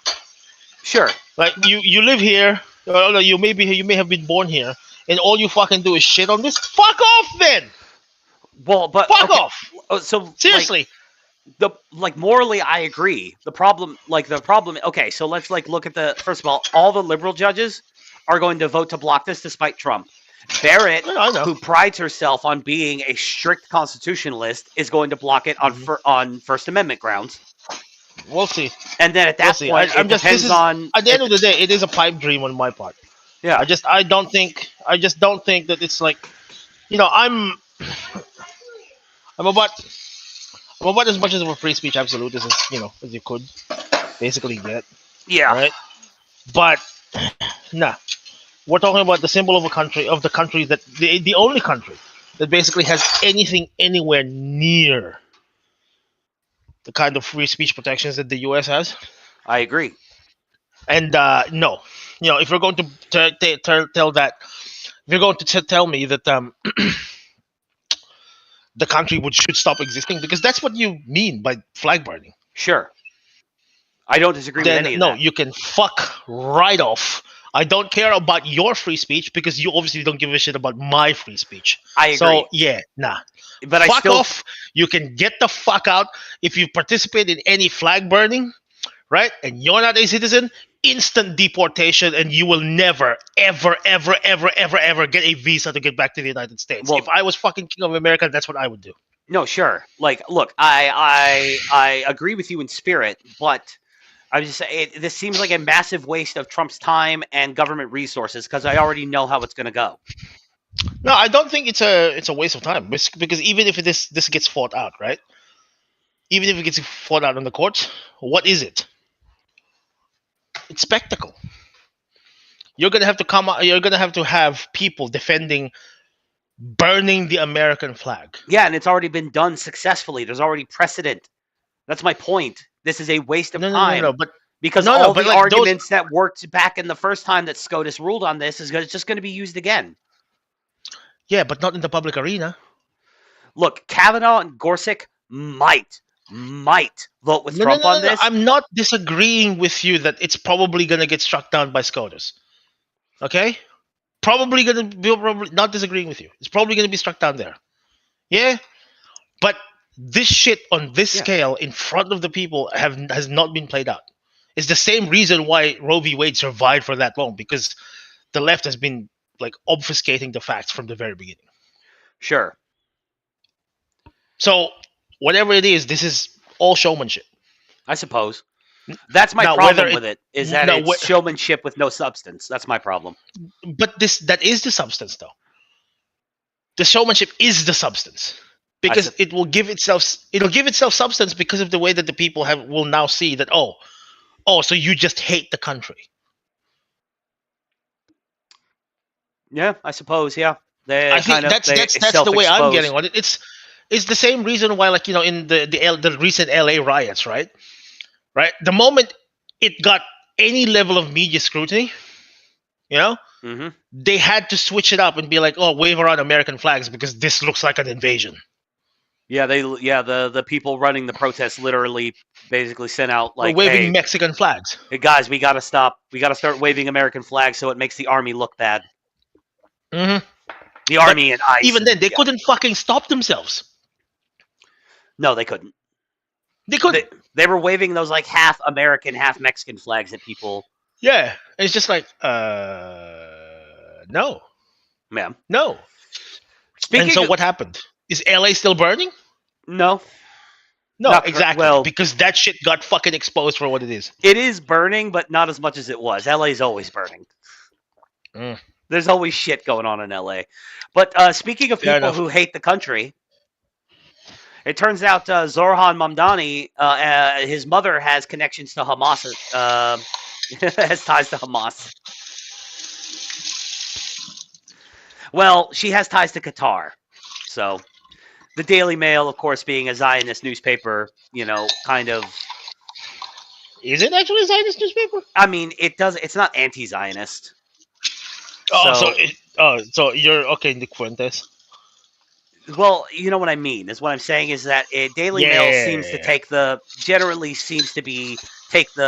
pro-Israel side of the debate, like without being rabidly Zionist. You know what I mean? Yep. None of my greatest ally type stuff comes out of the Daily Mail that I've ever seen. Yeah. But look at this headline: Zorhan Mamdani's fucking family ties to Hamas supporting Qatar are revealed in bombshell new report. Zoran Mamdani's mother is a filmmaker, and she takes money from Qatar. Oh wow, who's surprised? Like quite literally, who else is fucking surprised? Yeah, New York City mayoral What's the old candidate. saying? Well, imagine my shock. Imagine my shock.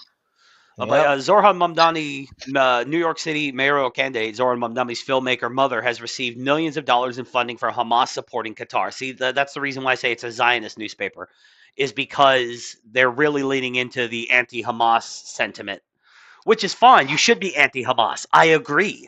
Hamas is bad. I don't like Hamas. Yeah, you don't necessarily have to be a Zionist to be anti-Hamas. Like it's because I'm anti-Islam, so I'm automatically anti-Hamas. Like, like whatever these, Islamic Jihad, all of them. I think they're all equally dog shit because I don't like Islam. Of course, the fucking commie is a multimillionaire. Who else is surprised? Yeah, I know, right? But anyway, according to a new report, Mamdani, 33, Jesus Christ, this nigga's younger than I am. I thought he was the same age as me. Nope. Shocked the political world when he defeated Andrew He's Cuomo. younger than me. Yeah, he is. And this nigga cannot fucking bench press 60 kilos. Like, yeah, this nigga cannot bench press 120 pounds? Something like that, yeah. For more than 2 reps, and that's with a spotter. Yeah, like, look, I'm not sitting here I'm not sitting here pretending like I'm super jacked or anything like that. But if I had a spotter, I could do more than that. Bro, that's like teenage fucking level benching, man. He's never lifted in his life, ever. He's never lifted in his life. You can tell. This is the first time he's ever done it. He's just a naturally skinny person. He probably does weak person as well. Like a normal man can fucking bench press 120 pounds, bro. Like fuck off. Like seriously. Like without any level of training whatsoever. 120 pounds? Are you serious? That's just fucking pathetic. But yeah, his mother, Mira Nair, has received funding from Sheikha al-Mayasa bint Hamad al-Thani. I hate Arab names. The sister of the ruling emir and the state-funded cultural institution she controlled since 2019, the New York Post found. Based New York Post. Based New York Post as always. Sheikha al-Thani has also been promoting obviously, they're the only Republican newspaper in New York. They would be rabidly anti-Mamdani. Yep. Sheikha al-Thani has also been promoting Mamdani's campaign on social media, sharing Instagram stories that boast about his polling and commenting with fire emojis under a TikTok of the mother and son, the report found. Qatar. Wait. So you're telling me a literal Amira, which, if for our non-Arabic speaking audience, literally means princess, is supporting the communists? Well, again, imagine my shock. Yeah, I know. Turns out Qatar has been known to, bolster communist messaging in the United States. They've been doing it on college campuses for years, and nobody wants to talk about it. Well, people have been talking about it now more than ever as a counter to the AIPAC signaling. And I'm like, yep. Like, guys, two things can be bad at the same time. AIPAC can be bad, and Qatar can also be bad. Yes. Although the point of bringing all that up is to point out how the left and elements of the right don't actually give that much of a shit about foreign influence. They only seem to be hyper fixated on Jewish foreign influence. Jews. Yep. And also, you want to get Jews. if you want to get technical about it, the reason why AIPAC doesn't have to register as a foreign entity is because all the members of AIPAC are Americans. Mm-hmm. And not immigrants. The majority of them, I can't remember the percentage, but like a super high percentage of them are literally American-born Jews. Mm-hmm. And the majority of their funding comes from American-born Jews. Like, yes, do they have are there members who a lot of AIPACers, do they have dual citizenship? Yeah, they do. It's yes, yes, of but course. that's almost like that is almost a given at this point. Yeah, I mean, what does AIPAC even stand for? The American Israeli the Israeli Political Action Conference Committee or whatever, something to that effect. Yes, it's.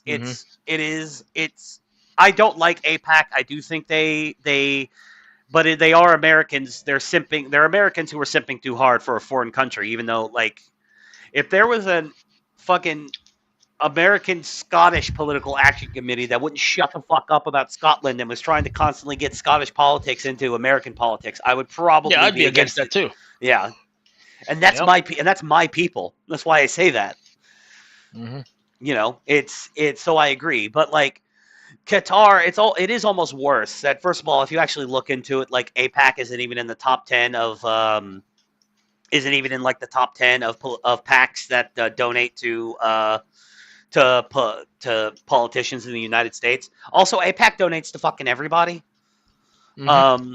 You know, so like they donate to everybody. Republicans, fucking Democrats, doesn't matter. Like it's just whatever is best for Israel, which is again not good, right? But yeah, whereas Qatar pumps most of their money into American education system.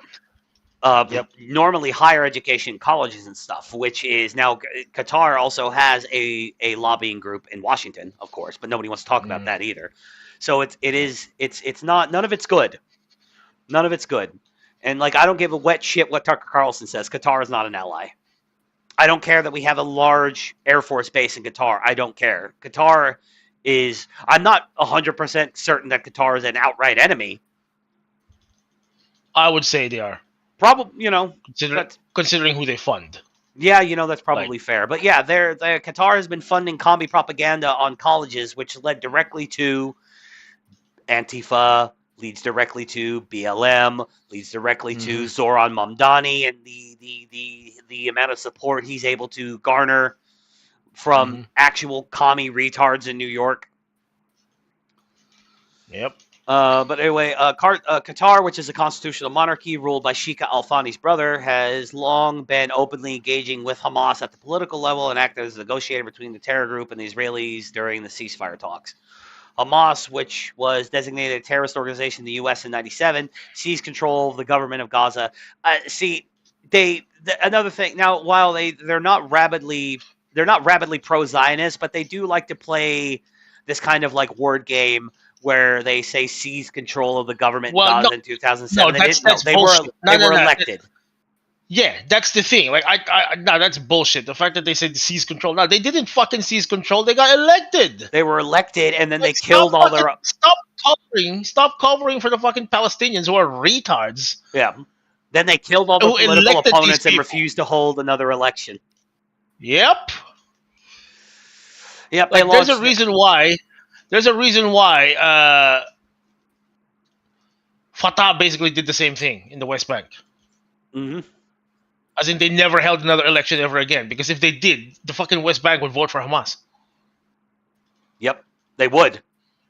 It's actually a funny thing if you dig into it, is that, like, yeah, and even the West Bank is all like, man, Hamas can't rule here. Fuck off. But yeah, you know, okay, we know October 7th. Yeah, killing over 1,000 Israelis. We've heard the stories. We've seen the videos. Mamdani said he had never been to Qatar and had not received any financial assistance from the country. Who gives a fuck? Here's the thing. I'll take him at his word. Throughout his entire campaign for mayor of New York, he probably has not got a penny of Qatari money. Probably not. I'm open to the idea that maybe he has whatever.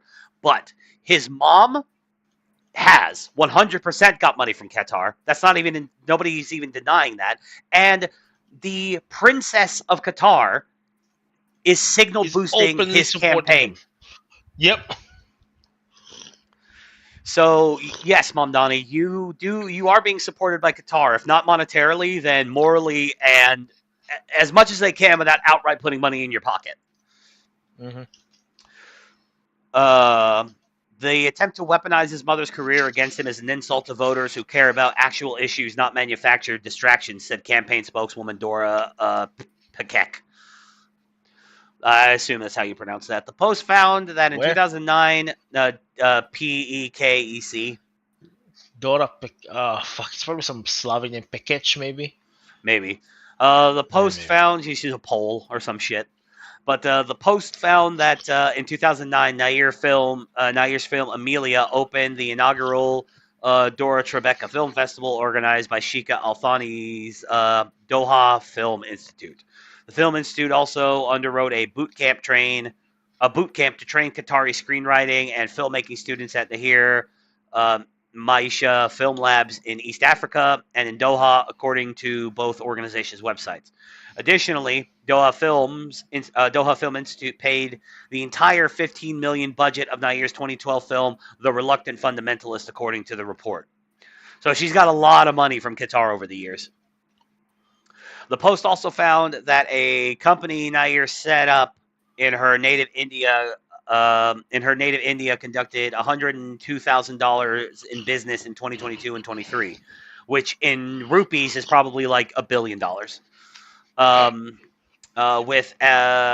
Agenka, or with Agensa, I'm not sure how you pronounce that, Publix Qatar. This event management firm shares its chairman with the significant oil and gas company Qatar Engineering and Construction Company. Notably, in 2002, state-owned Qatar Airway and Sheikha Al Thani's Qatar Creates produced a Nair-directed stage adaptation of her Golden Globe-nominated film Monsoon Wedding as part of the World Cup festivities.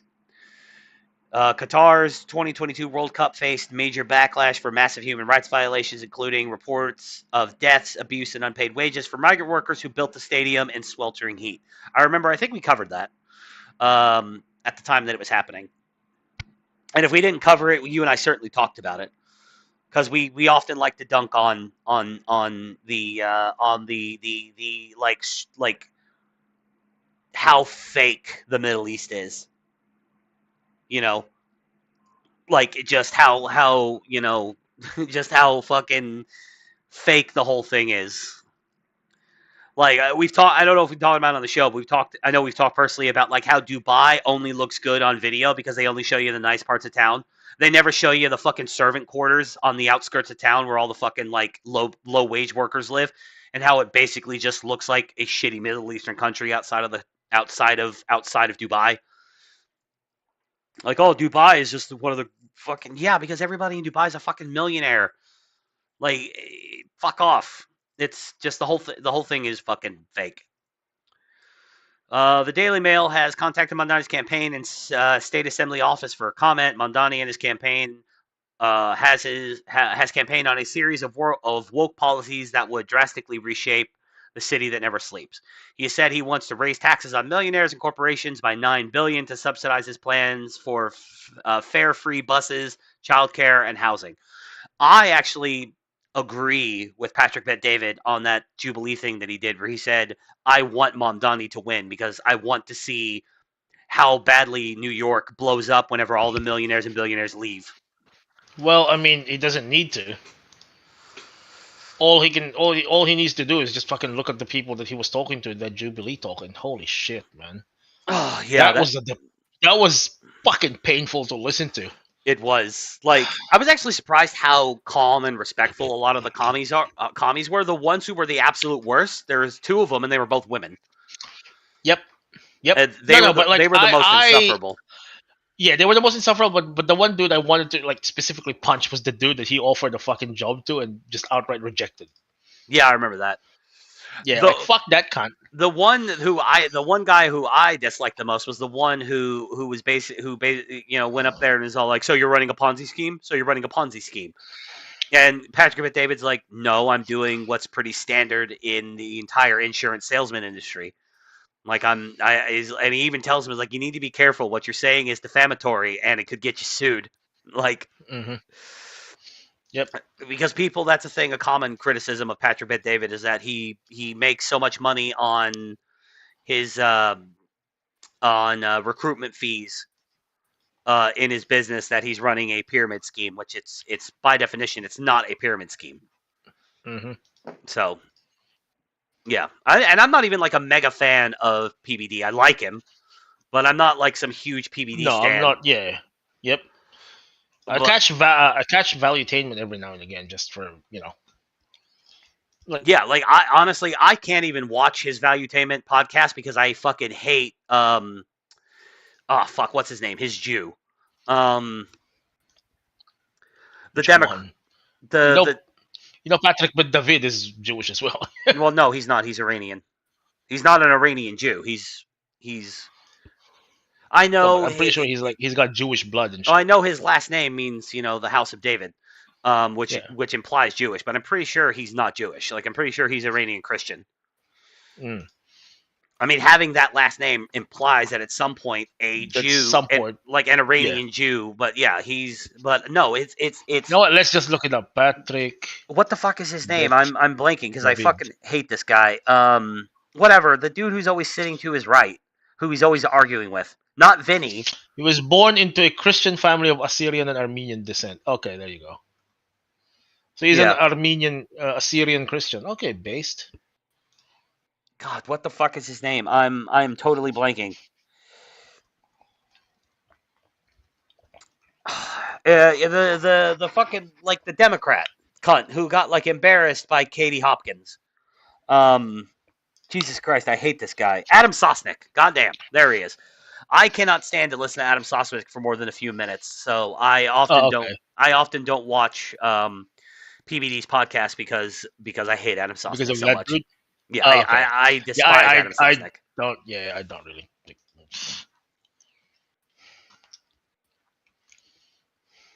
Mamdani, who is currently serving in the New York State Legislature, also wants to spend $65 million on transgender care and has pushed populist ideas, including grocery stores that would be owned by the city. Yeah, because that worked out that worked out so well for Russia and North Korea.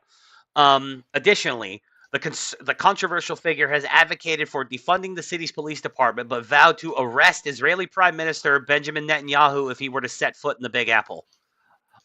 For what crime? What crime has the mayor of as in New York? If you're mayor of New York, fine. You want to call him a war criminal, whatever the fuck. Okay, fine. What crime? You are not an agent of the United Nations. You are not an agent of the federal government. You are the mayor of New York. Yeah. What crime did Benjamin Netanyahu commit in New York that you would have the jurisdiction to arrest him over? That is just pandering. Doesn't he have diplomatic immunity? He's just pandering. He knows he can't do anything about it. He's just pandering. Like, he has diplomatic immunity just by saying, like, do you want to start, like, an actual fucking... what is wrong with these people? Seriously. What is wrong with these people? Like, you know what? Like, here's the thing. Like, Vladimir Putin sometimes goes on in New York. Yeah. In the United Nations. Mm-hmm.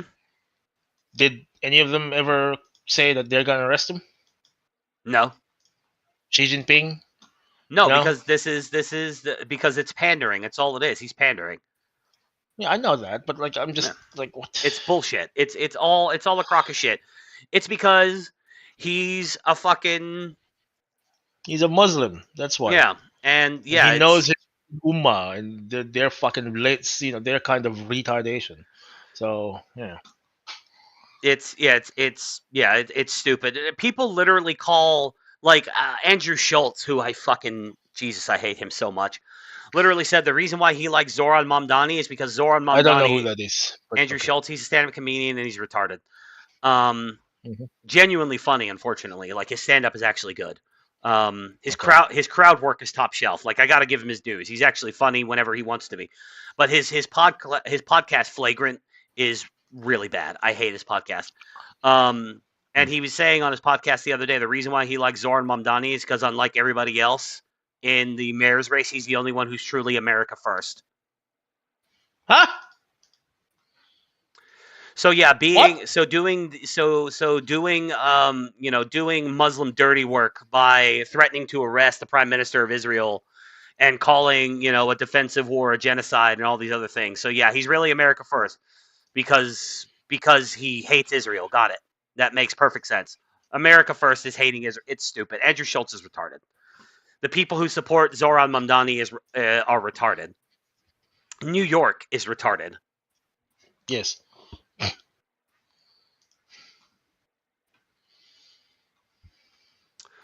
Speaking of retards, the U.S. Appeals Court rejects Trump's use of the Alien Enemies Act to deport Venezuelans. So, Trump has been trying to use the Alien Enemies Act in order to deport members of the Venezuelan gang Tren de Aragua. And, of course, he got blocked. Shout out to Reuters, of course. A federal court ruled on Tuesday that the U.S. President Donald Trump unlawfully invoked the Alien Enemies Act to deport Venezuelans he alleged were part of a criminal gang. In a 2-1 decision, a three-judge panel in the Fifth Circuit Court of Appeals issued a preliminary injunction that blocked the Trump administration from removing a group of Venezuelans under the seldom-used 18th century law. So, listen, all the people who are constantly bitching that Trump isn't doing enough deporting never want to talk about how he's being hamstrung at every level by activist judges in every court. It's all like he's not doing mass deportations. It's like, okay, he wants to, he's trying, but they're not making it easy, and he's not just going to, kill judges. You know what I mean? He's being challenged on a legal level, and there's not much he can do about it other than, there are times whenever he just ignores them and deports people anyway. I wish he would do more of that, to be honest. Yep. It's like, okay, you've made your ruling, and I'm electing to ignore it. What are you going to do? Send police to arrest me? Good luck. The Fifth Circuit is the first federal court of appeals to directly rule on a March 14th presidential proclamation invoking a 1798 law to justify rapid deportations. Circuit Judge Leslie Southwick, writing for the two-judge majority. Yeah, of course. Well, no, Leslie could be is a male's name. Can be. It's a unisex name. Well, I'm sure. It's probably a woman. I'm sure it'll say. Rejected the Trump administration's assertion that the Venezuelan gang Tren de Aragua had engaged in a predatory incursion on U.S. soil. The act gives the government expansive powers to detain and deport citizens of hostile foreign nations, but only in times of war or during an invasion or predatory incursion. Southwick was appointed by. What would you call this?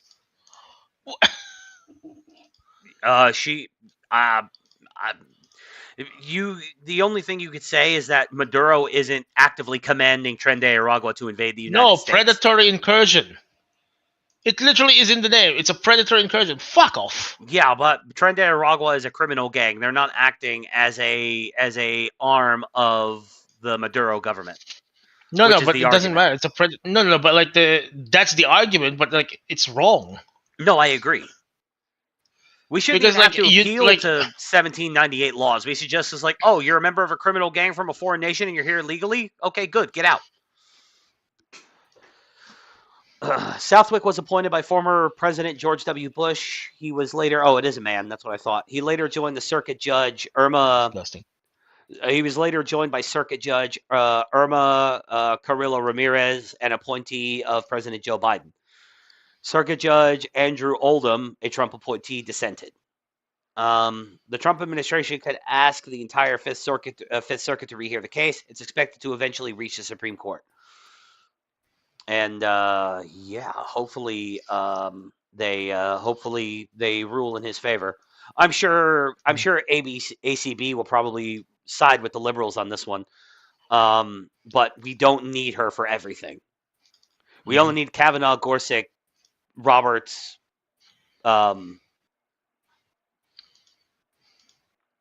Alito, and Thomas. Mm-hmm. So, the circuit judge was a Trump appointee. He dissented. So, yeah, the one Trump appointee is the one who dissented. The Trump administration could ask the entire, or I read that part. The Trump administration's use of a wartime statute during peacetime to regulate immigration was rightly shut down by the court, said American Civil Liberties Union attorney Lee Galrent, who represented the Of course, it's a Venezuelans. motherfucking ACLU. Which is so stupid. The American Civil Liberties Union. I'm sorry, American Union is Civil representing Liberties. Americans. Yes, the American Civil Liberties do not apply to foreign criminals. They don't. Mm-hmm. This is a critically important decision, reining in the administration's view that it can simply declare an emergency without an oversight by the courts. A White House spokeswoman did not immediately respond to a request for comment.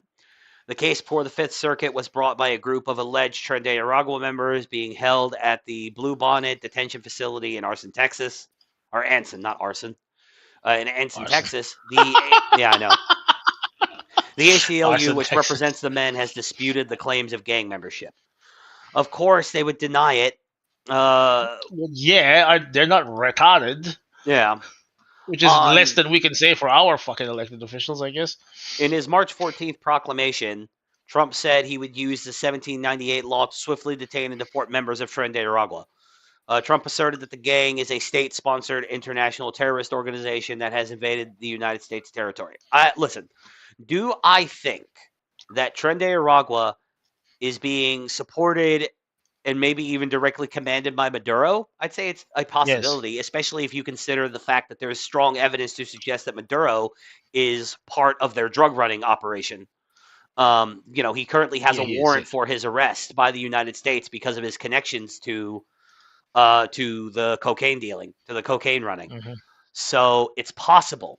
The problem is that it's one of those things that's going to have to, until he's actually in court in the United States, we're not going to see what evidence the government actually has.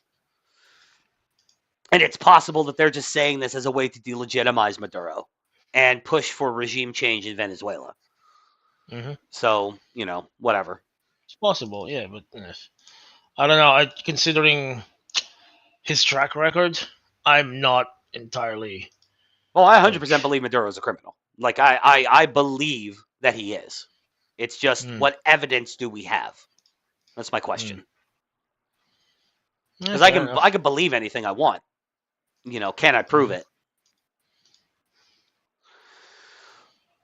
The Supreme Court ruled in April that challenges to removal under the law might be brought in the federal judicial districts where detainees are being held. The court said it was not resolving the validity of the administration's reliance on that law to carry out the deportations. Since then, challenges to the president's invocation of the Alien Enemies Act have been unfolding in courts across the country, and several judges have blocked deportations under the law within their judicial districts. The case before the Fifth Circuit briefly reached the Supreme Court in May. In an order, the High Court granted a request by the organization that removals be halted while the case unfolds. The court also faulted the Trump administration's attempt to swiftly remove the detainees just one day after providing them with deportation notices. Notice roughly 24 hours before removal, devoid of information about how to exercise due process rights to contest that removal, surely does not pass muster, the order stated. I disagree with SCOTUS, and the two conservative justices, Thomas and Alito, dissented from the May ruling. I remember that. I pretty firmly disagree with everybody else on the court. Foreigners don't have civil liberties in the United States. They're not citizens. Yeah, they don't. They shouldn't. They're not citizens. Yes, exactly. 100%. But we have this idea that American civil liberties automatically apply to every human. Apply to the whole world? Yeah, fuck that shit. No, I agree. It's stupid. It's one of the it's very self-defeating for a country, I think, because at that point, then everybody on Earth is a U.S. citizen and should just be allowed to come here willy-nilly, and this whole thing is pointless. Yep. No, that's 100%. That's the argument. And that's a stupid argument. So it's a stupid argument. Yes. And of course, Thomas and Alito continue to be the OGs. Continue to be the two true gangsters on the court. Yep. Who obviously are all like, well, no, we need to, I really do hope that Thomas dies on the bench. Like, I know there's rumors that he's talking about retiring and stepping down. I really hope that he's like, no, I'm going to go out like every other fucking justice, like in the last every other years. Leftist justice. Yes, I'm going to refuse to leave my seat until I literally die in it. He's getting up there. He's almost 80. So Yeah, I know, which is sad. So here's some good news, and this is good news from multiple angles. We got 3 good news stories to end on, and exclusive video reveals Gaza boy said to be killed by the IDF is alive. So it's good because it's good because it's generally a good thing when children don't die. Well, again, this is another one of those cases. Imagine my shock. Yeah, but it's also good to continue to kind of hammer home the point that Hamas lies constantly, all the time. Does the IDF and the Israeli government lie like every other government on the country or in the world lies? Of course they do. Hamas lies about fucking everything. Yep. They'll literally gun down their own people as they're lining up to get aid that's provided by the Israelis, by the way. And then they'll turn around and blame the IDF, say the IDF shot all these kids. It's like, no, they didn't. Yep. You did. Mm-hmm. Because, yes, the IDF are such bloodthirsty animals that knowing that every single step they make is constantly being recorded and scrutinized would just willy-nilly mow down a bunch of women and children in a food line. Yep. No, not even caring about the damage this would do to their cause on the world stage. How stupid do you think the Israelis are? Yeah, seriously, they can't simultaneously be both, right? They can't simultaneously be this is the same thing that that fucked me off about the coverage of George Bush, right? He can't simultaneously be this evil genius that you all accuse him of being, and also be the dumbest motherfucker to have ever walked the earth. Yes, I agree. You can't have it both ways. Now, listen, I accuse. I'm a fan of the theory that he pretended to be dumb, right? Yeah. I can sort of palate that. But if you're gonna sit here and tell me that not only is he an evil genius, but at the same time he's also the single dumbest fucker you've ever met in that has ever walked the earth, it's just bro. Yep. A veteran told multiple outlets he witnessed IDF forces kill the boy at a humanitarian aid site in May. A young Gazan boy dubbed Amir, who traveled to a Gaza Humanitarian Foundation distribution site and was reported to have been killed by Israeli Defense Force in May, has been found alive and was hiding out with his mother. In an exclusive interview with the boy, whose real name was confirmed by the GHF to be Abdul Rahim Muhammad Hamdan, but who goes by Aboud. The 8-year-old and his mother answered questions provided by Fox News Digital through GHF translator, in which the pair appeared excited ahead of their planned extraction from the Gaza Strip. Aboud and his mother, whose name is Najla, were safely extracted from the Gaza Strip on Thursday, though the location has not been disclosed in this reporting for their protection. Quote, outside the Gaza Strip is nice, Aboud said, according to a translation verified by Fox News Digital. The story of Aboud went viral after a former GHF contractor, Anthony Aguilar, a 25-year veteran of the U.S. Army and retired Green Beret lieutenant colonel, said he saw the boy, who he called Amir, gunned down by IDF forces outside of a GHS distribution site in May, on May 28th. In his account, beautiful. Aguilar showed images taken using what Fox News Digital later confirmed was his personal smartphone. The footage was then handed over to his employer of the boy approaching him and another contractor clutching bags of food. Aguilar confirmed that he and the boy had a touching moment where Abdul, whose nickname is Aboud, kissed his hand and his face in apparent thanks for the food supplies. The former Green Beret said that the boy then ran back to the group of other Palestinians who were shortly thereafter forced to leave the aid site after pepper spray, tear gas, and stun grenades were employed. He claimed in an interview with MSNBC. Aguilar, who was employed as a contractor for UG Solutions, a subcontractor of GHF, then said he heard shots fired after the Palestinians had left, and upon reaching the scene, found Aboud and others had been shot by the IDF. So he didn't. He, by his own admission, he didn't even actually see who shot at these people. But he also lied about Aboud being dead. Being dead, yeah, exactly. So yeah, I kind of don't believe a fucking word this guy says. Yep. Shot to the torso, shot to the leg, dead. He told Dialogue Works regarding Aboud. In his account of the incident to multiple media outlets, as well as Senator Chris Van Hollen, a Democrat from That cunt again. Remember who that guy is? Chris Van Hollen? No, not off the top of my head. Yeah. Oh, that's the nigga that visited fucking, the Maryland dad while he was in El Salvador. Oh, yeah, of course. Yeah. Yep. Yeah, fuck this cunt. Yep. If the heat. Why does he always appear in these motherfucking? Yeah, like I've fucking had enough of these people, man. If the like, heat this map is just was malice. a person, it would be Chris Van Hollen. Yep. Aguilar claimed the killing happened first outside GHF aid site, Secure Distribution Site 1, before telling MSNBC on August 2nd that the shooting happened near SDS2, and then telling Dialogue Works late last month that the events occurred outside SDS3. Can't keep his story. Can't keep the story straight. Mm-hmm.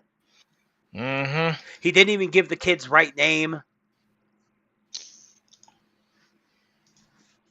The GHF, who terminated Aguilar's contact in June, launched an investigation at the end of July to try and locate and identify the boy and uncover what happened.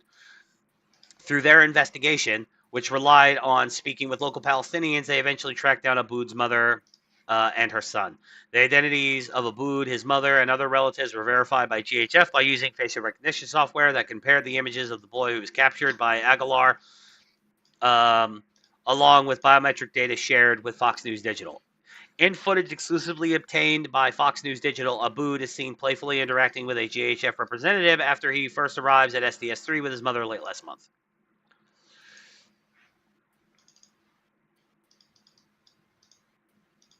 Yep. Yeah, fuck these people. Yeah, so the fuck these people. The kid didn't die. The cunt who said he died lied not only about him dying, but also lied about where he was shot at. And just it's like, again, like, do you really think the IDF is so bloodthirsty and retarded that they would just mow down civilians standing in line for food, knowing what it would do for their cause? Like, with every single fucking camera of the entire world on them. Right? Like, really? Really? And keep in mind, these people are running defense for a group of people who paraded around women that they had raped. Killed because of the rape. Yeah, with blood running down their legs. Yes. Who literally posted a video to Telegram of them chopping the head off a guy with a garden hoe while they screamed Allahu Akbar at him while he died. Yep. And, like, the guy wasn't even Jewish. No, he was Asian. He was some fucking Thai worker. Yep. And, you and I watched the video on the show. We watched him die. Mm-hmm. We watched him as he was still alive. He gets hit with the hoe twice, and then his arms go limp. He's dead. Yep. These and are they keep going because they wanted to decapitate him. So these are the people that you're running defense for. Muslim savages. But yeah, good news. Glad the kid's not dead. I'm glad that it's revealed that, the pro-Palestinian side is nothing but fucking frauds and liars. Well, we knew that, but it's nice to be vindicated. Yes, vindication is a great feeling. So, more good news. Pete Hegseth authorizes hundreds of defense attorney lawyers to serve as temporary immigration judges. So, again, we're ramping up so that we can start deporting people at a higher rate. Defense Secretary Pete Hegseth has reportedly authorized sending as many as 600 military lawyers to the Justice Department to serve as temporary immigration judges. The move was reported by the Associated Press based on what the Wire service had said on August 27th memo it reviewed. The military will begin sending groups of 150 attorneys, military and civilian, as early as next week, the memo also states. The move comes as the Trump administration cracks down on illegal immigration, which has resulted in arrests, deportations, and related court issues. There are now as many as 3.5 million cases awaiting adjudication. Immigration judges have been fired or having left as contributed to the backlog. So, yeah. We are Trump is trying to get mass deportations, but he's trying to do it as legally as possible. He's trying. It has to be watertight. Yes, has to be watertight. Unfortunately, yes. Although I long for the days when a sovereign country could just do what Poland does. Just round them up and kick them out. That's what the Poles do. They don't get trials. They don't get hearings. They're not treated. They're the same. They're not treated as equals to native-born Polish citizens. It's just nope. And they fucking shouldn't be. They just if you're an illegal in Poland, you get Get the rounded fuck up, out. you get brought back to the border, and you get dumped on the other side. What you do after that, that's up to you. None Fuck of my off. business. Yep. Yep. Yep. Fucking oh god, who's the president of Poland right now? What's his name? I'm blanking. I can't remember. No, Yeah. what the fuck's his name? Jesus Christ. Tucker went and interviewed him twice. Jesus Christ, I'm blanking. Holy shit. Prime Minister of Poland. I'm gonna feel like a retard whenever I. Well, pull it up. I'll try to read it for you. Oh, I can try. I can say the name. Donald Tusk of the Civic Donald Platform Tusk. Party, who replaced. Maybe I'm not thinking of Poland. I'm thinking of someone else. Then Hungary. yes, Hungary. Viktor Orban. Orban. That's what I'm thinking of. Hungary. It's Hungary that I'm thinking of. They're the ones that do that shit that I'm thinking of. Because Tucker, did a whole piece on it about the way that their immigration thing works is that if they catch illegals in the country, they're brought back to the border and they're dumped on the other side of the wall. It's like their picture is taken, their name is entered into a database, and then they're just kicked out. They're just get the fuck out. No trial, no wasted time and energy. They're not treated like Hungarian citizens. But yeah, I was thinking of Hungary. Not Poland. I'm sorry, Eastern Europeans. I'm an American. I'm bad at geography. Also, you're all the fucking same to me. Wow. I keyed.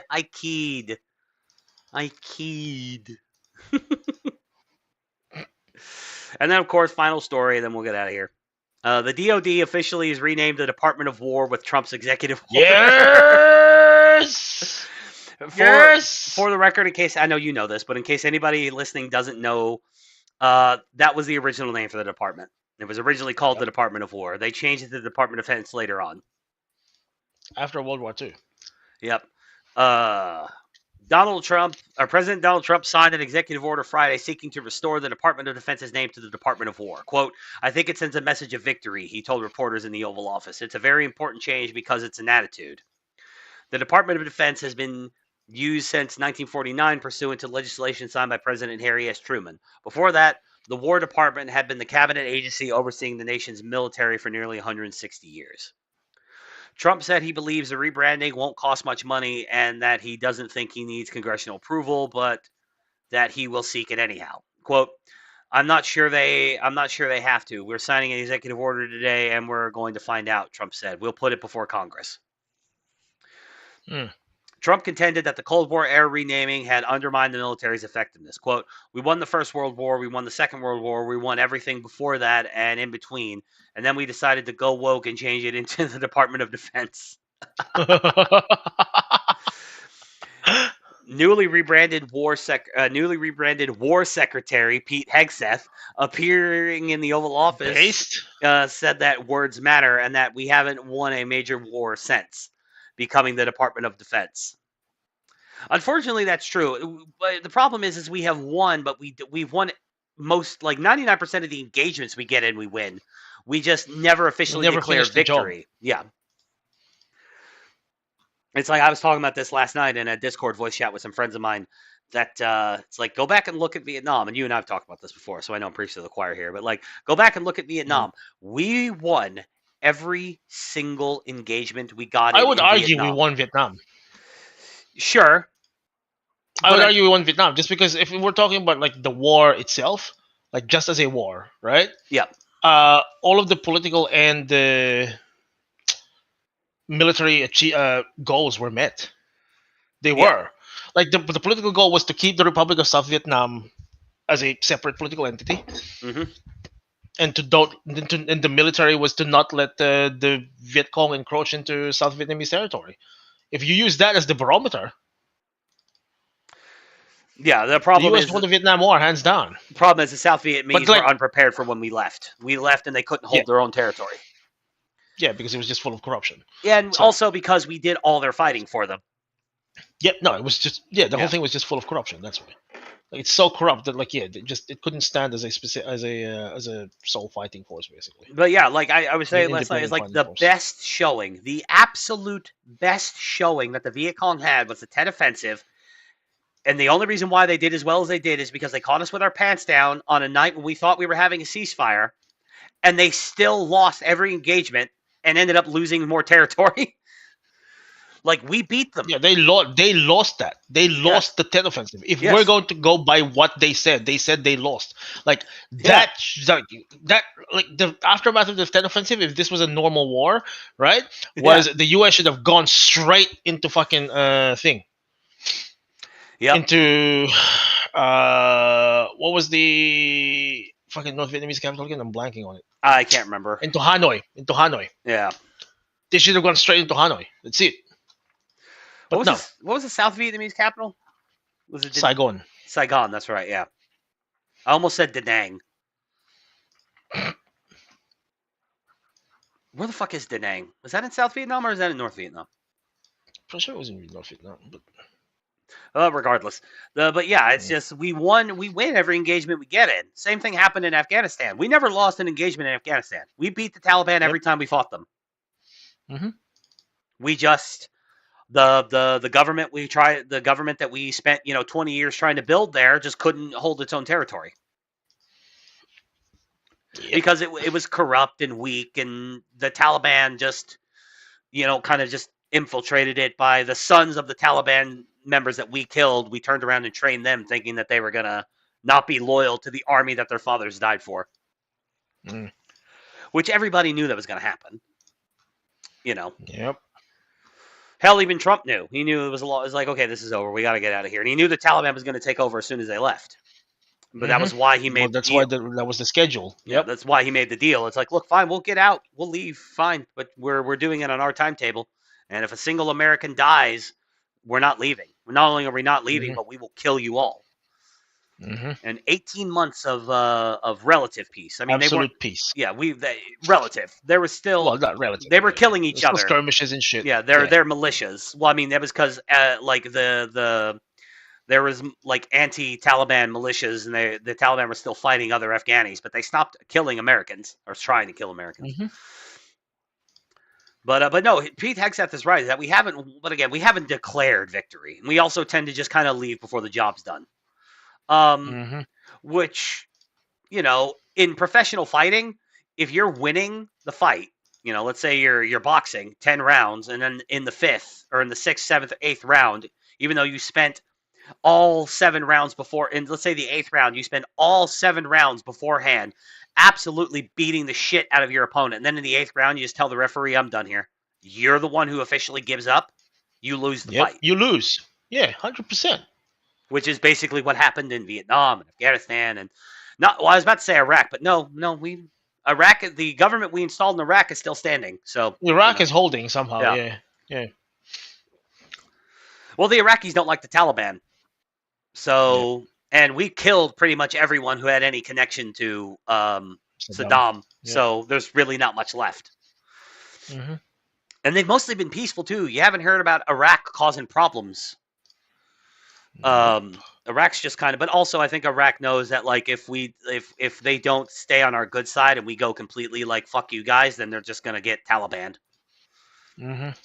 Or whatever, or ISIS. Yeah, someone will come in and overthrow them. ISIS. It's like yes, we've pulled out mostly, but we still have I can't remember how many. We still have a small number, and it's mostly on the borders, near Kuwait and stuff like that. But they was like, well, listen, America, don't pull out completely. You can have a couple bases. It's like, please don't leave us completely up Schitt's Creek. But no, they held a referendum. They said they wanted us out, and they're like, okay, we'll go. Well, almost. Not completely out, but yeah. Probably the only one that we can honestly say we won it is. But again, no, I don't think we ever had an official declaration of victory because no, there wasn't an official declaration of war, and therefore there wasn't an official declaration of victory as well. I don't think that counts. I don't think that's fair. That's not to disparage our war fighters, whether it's the Korean War, the Vietnam War, or our generation of Iraq and Afghanistan. That's to recognize that this name change is not just about renaming, it's about restoring. The War Department is going to fight decisively. It's going to fight to win, not to lose. We're going to go on the offensive, not just on defense. Maximum lethality, not tepid legality. Violent effect, not politically correct. We're going to raise up warriors, not just defenders. We're going to set the tone for this country, Hegseth added. America first, peace through strength, brought to you by the War Department. That's pretty based, actually. Plans to change the name received some Democratic criticisms. Why not put this money towards supporting military families or toward employing diplomats that help prevent conflicts from starting in the first place? Senator Tammy Duckworth. Oh, imagine that. The woman has an outgroup preference. Who lost both of her legs in a helicopter crash during the Iraq War told Reuters. Well, thank you for your service, bitch, but shut up. Seriously. Because Seriously. Trump would... What? Shut up. Yeah. Because Trump would up. rather use our military to score political points than to strengthen our national security and support our brave service members. I would argue that, considering what we helped do to Iran recently, we're probably at a point of higher national security than we were, say, under Biden. Because, that was a statement to the world that the version of the U.S. military that crushed ISIS in 6 weeks is back.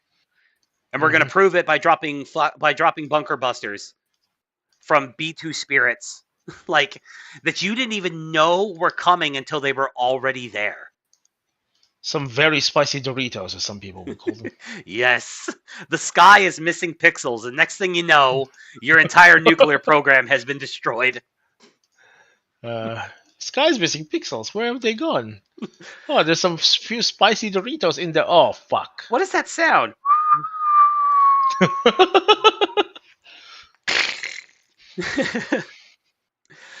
Trump made the renaming official after announcing the bombing of an alleged Venezuelan drug-running boat Tuesday, killing 11 occupants, and referenced his June 22nd bombing of Iranian nuclear sites, saying decisive action was key to restoring U.S. power.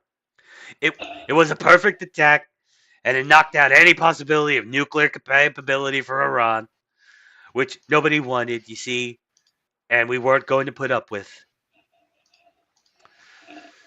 Trump currently is a nominee for the Nobel Peace Prize, which will be announced. He's not going to win. Which will be announced October 10th. And he argued that the renaming wasn't at odds with his attempts to broker peace. Yeah, peace through strength.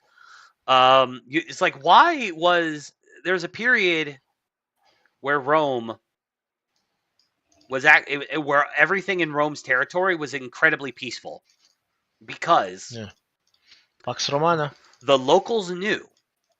The people who were colonized by Rome, they knew that you got uppity. Yes, that Rome would not just have the local legionaries rise up to try to put you down. They would send 10 legions from Italy to bolster the local legions, and they would kill you and your firstborn son and anyone connected to you directly. Like, if you harmed a single hair on a Roman head, the world would never even know you existed. They would delete you from history. And that kept people pretty fucking scared for a few centuries. Peace through strength. Just saying. It works. I've gotten peace because of the fact that we're strong and we weren't strong. The 7 deals I told you about, the 7 wars, they happened for 2 reasons. Trade and our strength, Trump said. Those are the 2 reasons. Probably strength may be the more important than trade. He's not wrong. Yep, the Secretary of War. Fuck, where was that?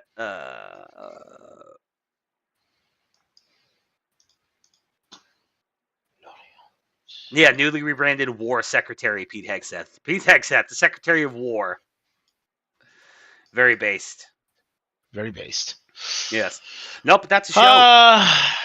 The fact that a literal Fox News host gets the title the Secretary of War is gives me some hope in the world, in the sense that maybe I can dream big too. Yeah. Oh, I mean, it's very par for the course, isn't it? Of the current state. Yeah. Like we were just talking about earlier, like a UFC fighter is currently trying to become the president of of Ireland. Ireland. Ireland. We're getting to a point in history where it's just like we don't want politicians anymore. Not really. We want people who People of action, essentially. yes to become and yeah. Pete Hegseth, before he became a Fox News host, was a genuine badass. So He was a major. yeah, Like, and he that's actually basically saw like combat. the highest. It's basically like the highest rank you can pull. While still being in active combat. Well, it's basically there. Like colonel, I'm pretty sure there are some colonels who are still serving, like in frontline combat. But yeah, Yeah, probably. I'd say so. But yeah, no, it's that was a show, and after you taking a couple weeks off, glad to have you back. yeah. No, I've just been sorry. I've just been getting slowly drunk, like mostly. It's nothing special. I've just been Yeah, no, fair otherwise enough. preoccupied in Nah, most things. it's okay. It's all good in the hood. But anyway, it's Right. probably late your time because the show started late. So, Yeah, my fault again. Just we should probably go ahead and call it an evening. okay. But yeah, we will Yeah, see well, you. Cunts. enjoy your weekend, cunts, and hope you don't die by next week. Indeed.